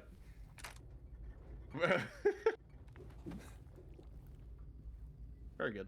Yeah, so sometimes there's 3 dudes in there while you're trying to move that box, and it makes it really awful. You got kind of lucky. No, I think there's one in the back room, but as long as your line's fine, you don't... Yeah, but there is a random mannequin sometimes, I have noticed. Yeah. But there is a mannequin in the back room, but I don't think we go with that. I'm not sure if, like, the enemy orientation and, like, positioning is seeded, or if it's, like, a global cycle thing, but there is some weird thing where sometimes enemies are in slightly different spots. Sometimes there's an extra enemy in a room that isn't usually there, which is really weird. And I'm not sure if it's like the enemy wandered in from a different room, or if sometimes there's just an extra enemy that spawns in that room, you know? Like, we need to tag the enemies so that we can tell which, like, where they came from. So what Camu's doing right here, he's solving a puzzle. Once again, one of those puzzles that you look at it IRL and you go, wow, why would you have to do it this way when you could just, like, do it another way? We're making a lighter so that we can burn a cloth, like a fabric, to drop a heavy object through the floor. And in real life, you look at that and you're like, dude, you could just, like, pull that and it would probably fall down, you know? Like, tattered sheets. Like, come on. But we had to burn it, and now we have this convenient little hole in the floor. Never mind all the sharp wood pieces around it that you could just kind of forcefully saw through. Yeah, right? Yeah. So that's the first part of Labyrinth done in the remake. We have 2 more sections. Yeah, not a lot to explain to it. This is pretty just take the lines, do the puzzles right. But for me, this is my least favorite section for the whole run. I just like it. I've heard that from a lot of people. So yeah, this whole section involves coming back to the face puzzle, and then we rotate it in a slightly different way, and now we unlock a new place to go. This is where actually there was a notorious sort of hard lock that they only recently just fixed, where sometimes you would complete one of these sections and then you would return to the faces area, and it would pretend as if you hadn't completed the section. And so you would be forced to complete the same section infinitely, I think. I don't think there was really a way around it. And Bloober had to patch that, because obviously that's no good. Welcome to the real Silent Hill. Yeah, right? You want to talk about loop theory? Talk about the labyrinth bug. But yeah. This part is actually very reminiscent of the old labyrinth. There was a lot of going up and down ladders, as you may have noticed. This is probably like the most reminiscent part of Labyrinth to the OG. We're going to be going down a lot of ladders. We're going to be wandering around in the dark down here, and then we're going to be going up a ladder, and then we're going to be, believe it or not, going down a different ladder, and then we'll go back up a ladder, and then we'll go down like 1 to 2 more ladders, and then one. Well, is it 1 ladder. or 2? Make up your mind. It depends on how that I'm guy's feeling. never hit me before. That's actually okay. I always wondered if that guy could ever hit you, but okay. He can. He's never done it. First time. I can confirm. Oh yeah? Can hit you. Is it the speedrunner in red HP that's confirming it for you right now? Did you know you can run through that without doing the squeeze animation? No. It's wide enough that you don't actually have to do the squeezing through animation for that. Really? I don't know if that's an oversight or what, but somebody probably messed up. Huh, I didn't know that. Someone also told me running back is faster than going through this door, which I debate that. I have been debating that. Yeah. There's a lot of little things with this run. Obviously, still a new game. You know, the ideas of the route, I think, are pretty solid at this point. Like, we're not changing majorly how we, you know, the order that we're solving these puzzles or anything like that. But there are just a lot of little parts where it's like, oh, if you unlock this door and then run back through here as this shortcut, it's like 2 seconds faster than running through here. Or, you know, a lot of little minor route differences like that. Hotel recently was actually changed a bit. I don't know, are you going to be doing the new hotel thing? What's the new hotel thing? Yeah, there's a new hotel thing where you basically drop off your items and leave them dropped off, because the game actually, in order to prevent soft locking you, it lets you use your key items even if they're not in your inventory. So like basically when you go to drop off your stuff at the employee elevator, you would leave it in the employee elevator. It involves a little bit of rerouting, so I wouldn't recommend trying it on the fly. I will not. I did change my routing a little bit today in the hospital. Like, I don't go to... Wait, I don't know if this was me just stop keeping up to date. But I don't pick up that front desk key, like, until, like, near the end, pretty much. Is that... Yeah, that changed relatively recently, where you go through the nurse's office instead of going around. Is that what you mean? No, for hotel. Oh, wait. I don't. Oh, you don't grab desk. you don't grab the music box key. Yeah, until like I finish the Venus bar. Yeah, I guess you don't really need to until you're coming back. Oh, also, Pyramid Head's here again. Hi. Ooh. You know the dude.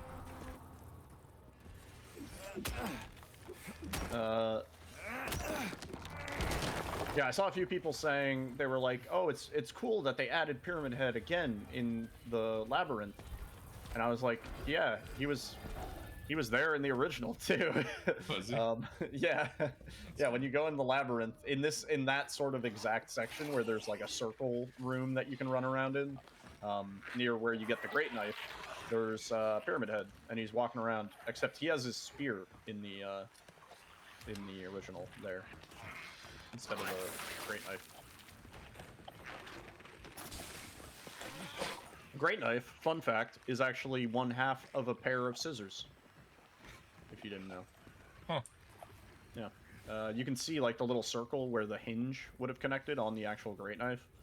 And then there's also a hint to it earlier in the Otherworld streets. There's a note that says something about Pyramid Head, and there's a pair of rusty scissors laying on the note. And I thought that was cool.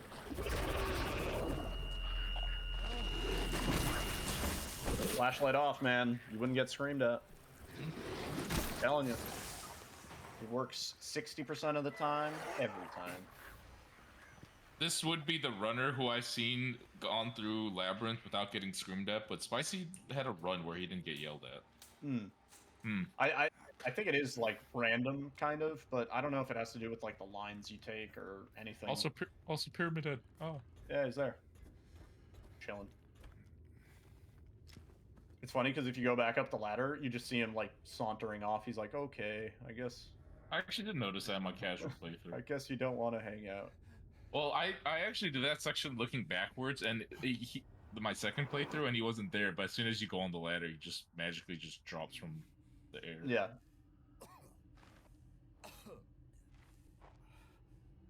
Cool. So we're on the last part of Labyrinth. We have to rotate the heads one more time. This section is much more straightforward than the previous two. Instead of a lot of backtracking and going through stuff, we basically just run in a straight line and kill some dudes. It's sort of like the Gauntlet section. The game's going to lock us in a room. We have to fight off some enemies. We do that a few times, and then we're kind of cruising out of the Labyrinth. I'm ready.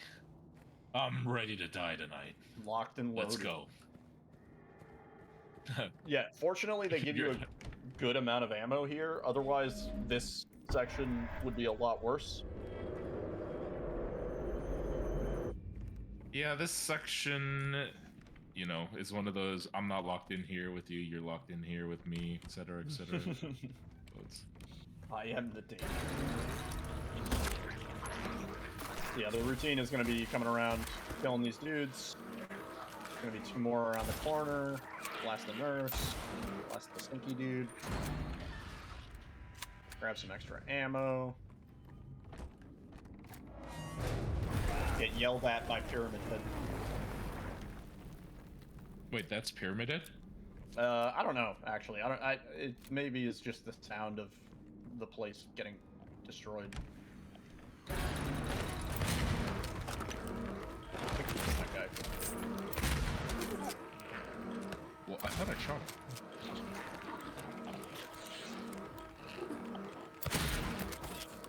Wow. He didn't stand a chance, man.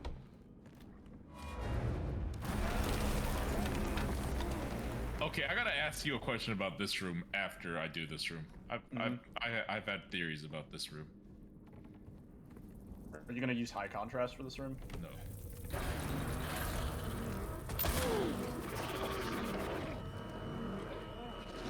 Yeah, this room is probably the most annoying of the 3, just because we have to kill these mandarins underneath the grates. Their positioning can sometimes be a problem. That guy's positioning can also be a problem. And these dudes are annoying because they can attack you while you're attacking them. They have no like real stagger. What's your question? Are there 3 or 2 Mandarin?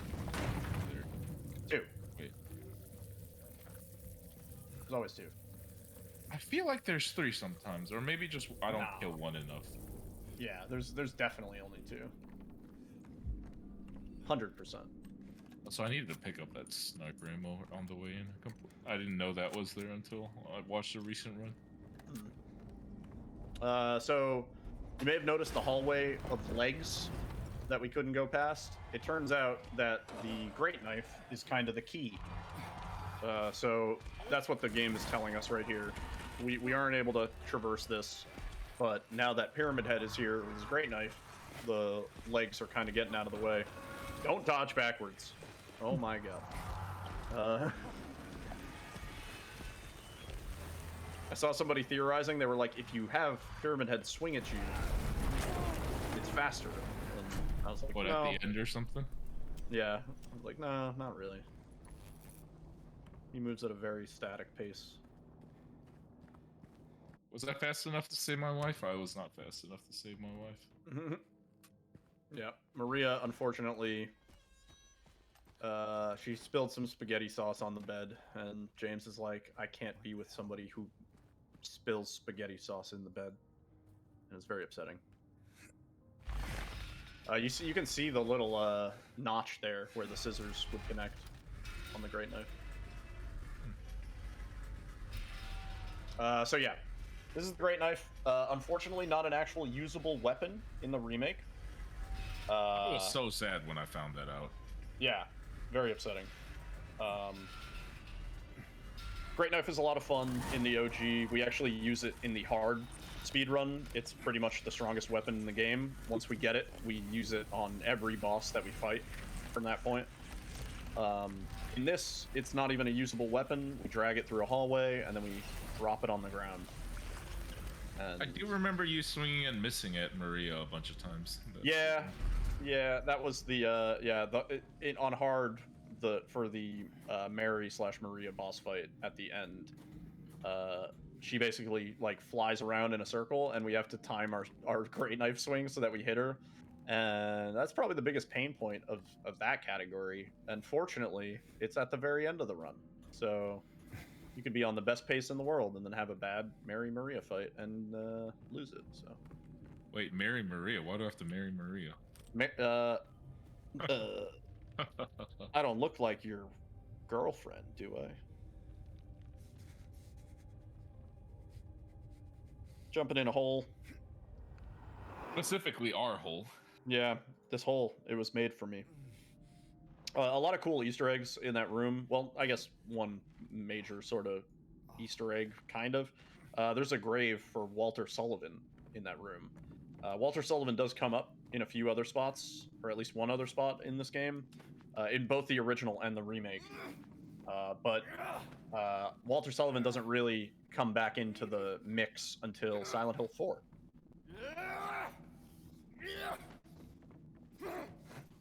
And we're swinging down the hall.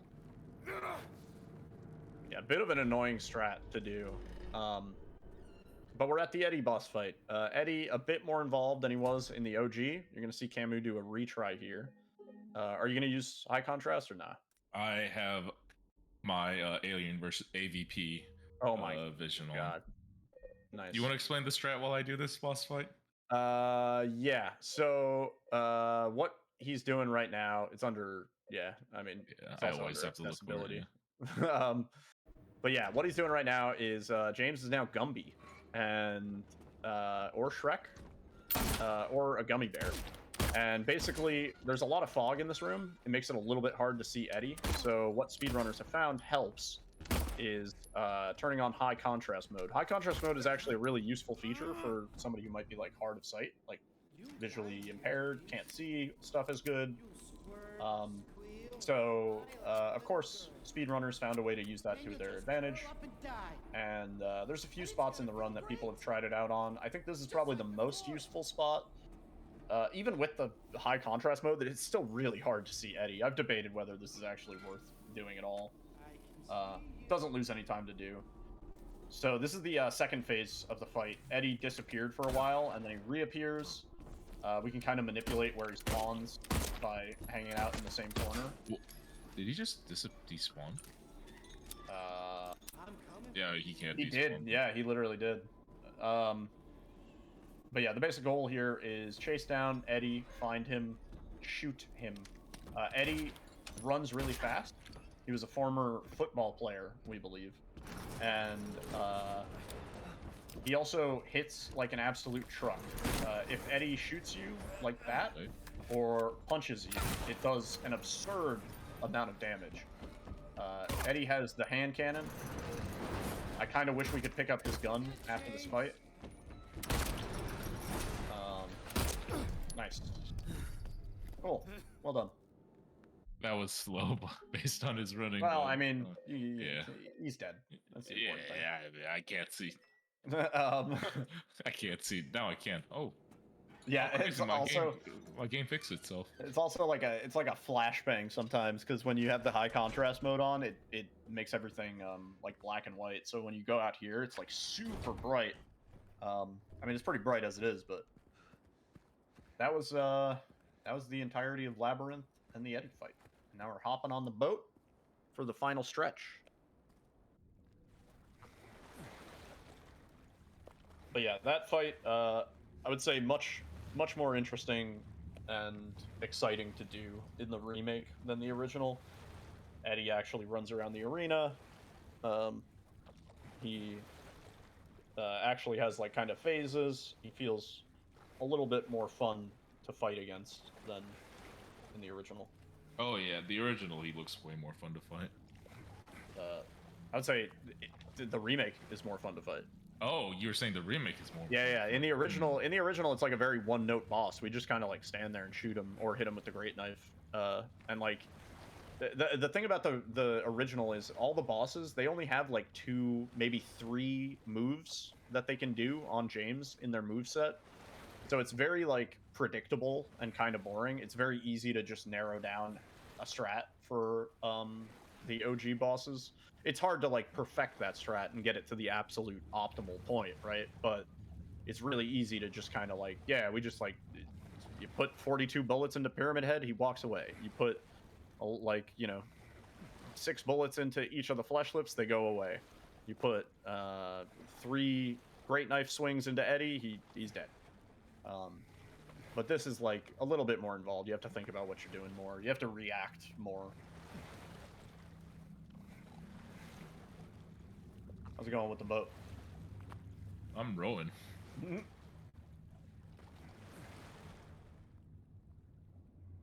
Actually, funny enough, I guess Eddie is the last boss fight for the dog run. Yeah, The remake yeah, he is. Yeah. So similar to the OG, the dog run ends a little bit earlier than the new game runs. We're basically just trying to get to that little conference room door, just like in the OG, and we do have the dog key to open said door, which it would have been funny if you didn't have that key. Oh no! Extend my run by another 20 minutes. Yeah, the last part of the last part of the run takes about 20 minutes. So it's like 10 minutes and change or so. I've seen a lot of rumors here that if you shoot Laura's piano before she plays, it interrupts her and you don't even need to dash into the room. I have never seen video evidence of it. I think I've been hoodwinked. Well, I have a theory too. If you actually catch Laura in the beginning of the game, you actually beat the game. You don't have Whoa. to do the rest of the game. Whoa, I never even thought about that. The Laura ending. Hold up, pulling up my notes for hotel. Anyway.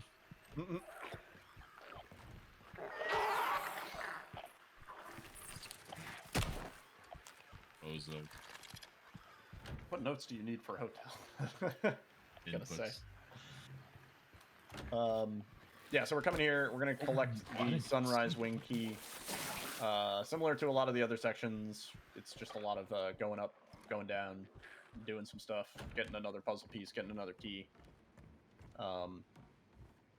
And unlike the original, we don't have an out of bounds that skips needing to do the employee elevator section in this. So we do have to go down to that section that in my run we did it with all of our weapons and all of our items. You actually have to drop off your weapons and items in this run. And there's a few extra puzzles here. So you're going to see Camu picking up these books, put into the bookshelf. The hint for this is on the wall behind us, actually. I know a lot of people were like, I could probably brute force this puzzle without realizing that the answer was right behind them, myself included. And then the code for this is static. It's love and lust. With peace and love. Funny story about this puzzle.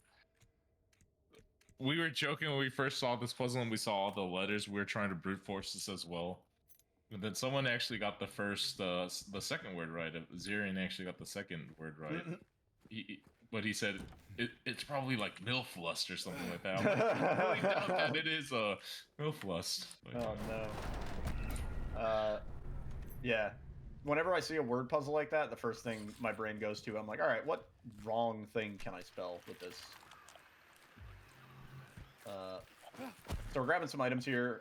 There's a bunch of puzzles. This is one of those sections where we kind of like run around, collect a bunch of items, and then do the things a little bit later. We're not like, you know, some of the other sections, it's like you're picking up a key and then you immediately use that key. You're picking up a key item and then you immediately use that key item. This is like, we're just kind of grabbing stuff because it's on the way, and then we'll use a lot of it later. So coming over here to the employee elevator, you got to drop off all your stuff. We skipped this in the OG speedrun using quick save, quick load, and the out of bounds. And this puzzle, fortunately, is always the same, 7414, which is nice and easy to input. I appreciate that. This Mandarin here, sometimes just the biggest pain, just like that. And then sometimes they go for the hit, too. Yeah. Not the worst one, considering everything. Yeah, luckily sometimes got the door they like open, but... sometimes they slap you before you get the door open, and that's the worst. I think the worst one is like they roar and it pulls you off of the opening the door. Yeah. So coming over here to do a valve so that we can get past the steam. Yeah,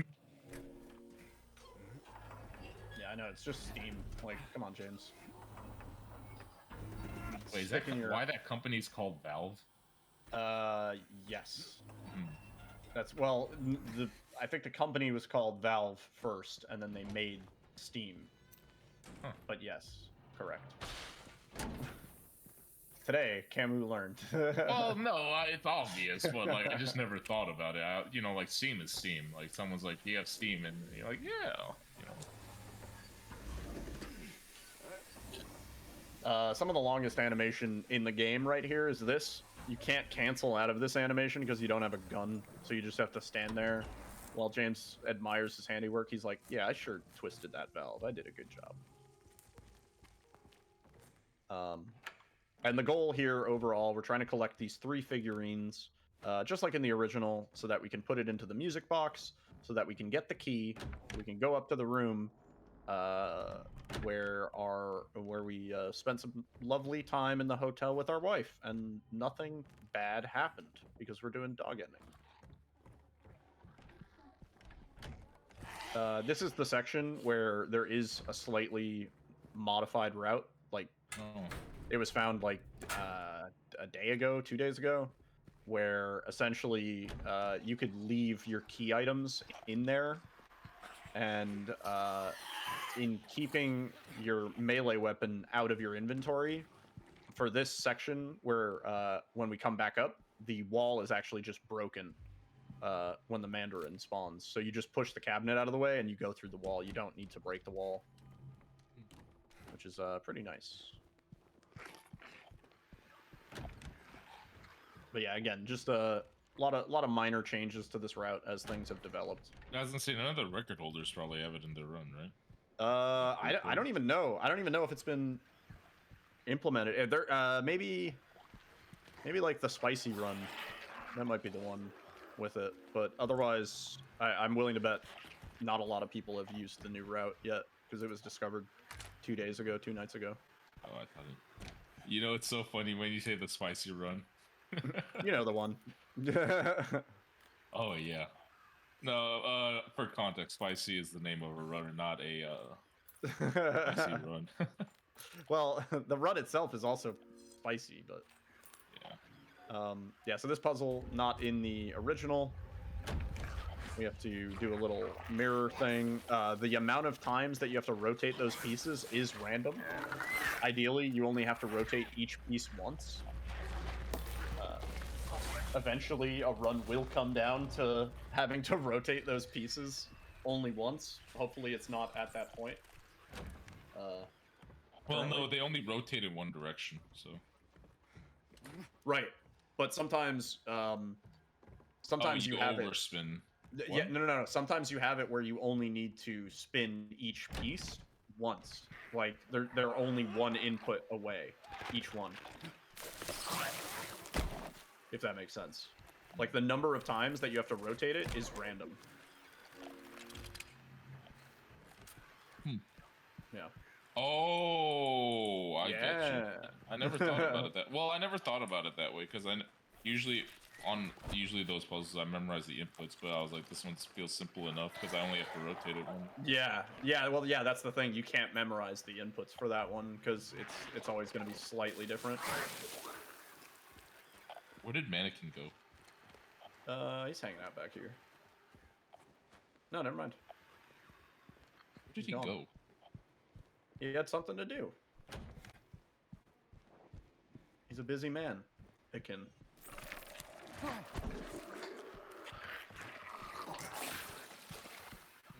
So yeah, kind of wrapping up the hotel. We have 2/3 of the items that we need. We're just gonna come back upstairs. 5 minutes left. Yeah. Which not bad time. I was gonna say, do you find this under section pressure hard? This breakable wall? Yeah. Let me tell you the secret. Oh. If that Mandarin hits you, it's over. Let me just show you the secret, okay? And then you ready for this? All right, I'm ready. Blow my mind, dude. I will blow your mind.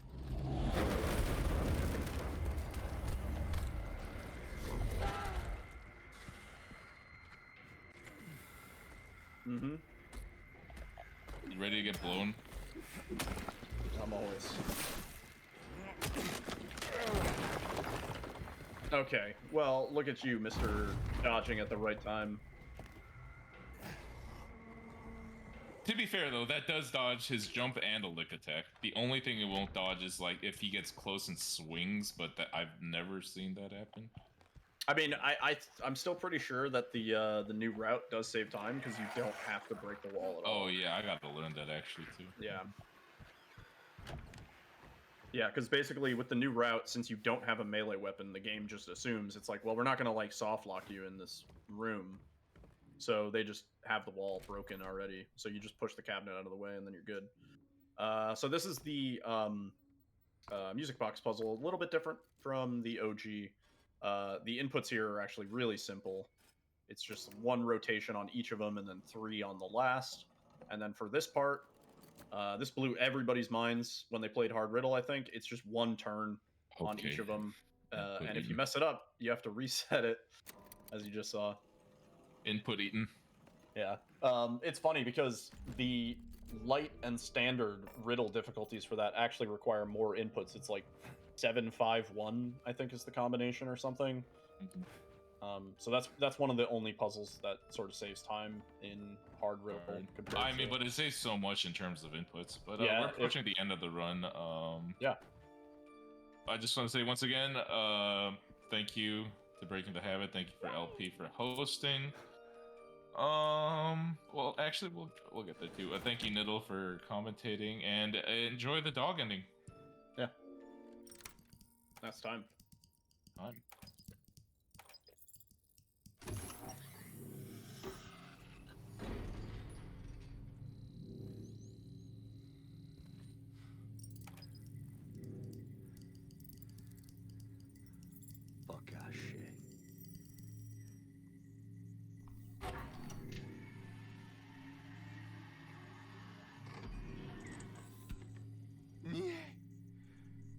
To nie może być prawda.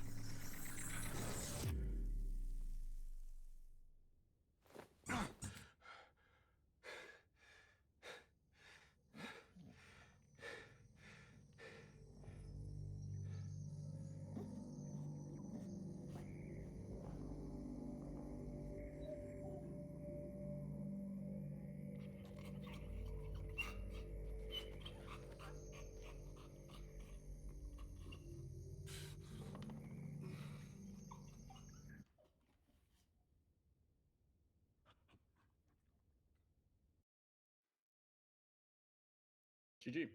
GG's. Anyway, while this song is just going on. Oh. What? Camu?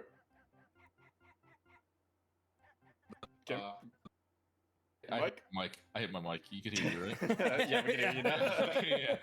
Yeah. Anyway, my name is AvuKamu. You can follow me at twitch.tv/AvuKamu. If you can't catch me live, because I don't habitually stream. I only stream when I want to speedrun a game that looks fun. You can find me on YouTube. It's AvuKamu SR. Yeah, that's about it. Nyiddle, if you want to give your shoutouts as well. Yeah. My name is Nyiddle. I speedrun a lot of Silent Hill 2. I will continue to speedrun a lot of Silent Hill 2. And yeah, thanks for having me on, man. It's fun. Thank you guys so much. That was awesome. It was cool to see the nice compare and contrast. That was a really good run. Thanks, guys. Coming up, we've got our last segment of the event. We have Abby's Corner with Illbleed. We did end the poll, so Abby will be doing the bad ending, and it was only by I think 81 cents. So that's kind of nuts. So everyone, please stay tuned. We've still got one more run. It's been an awesome event these last 2 days, but we're not done yet. So everyone, just sit tight, and we will be right back.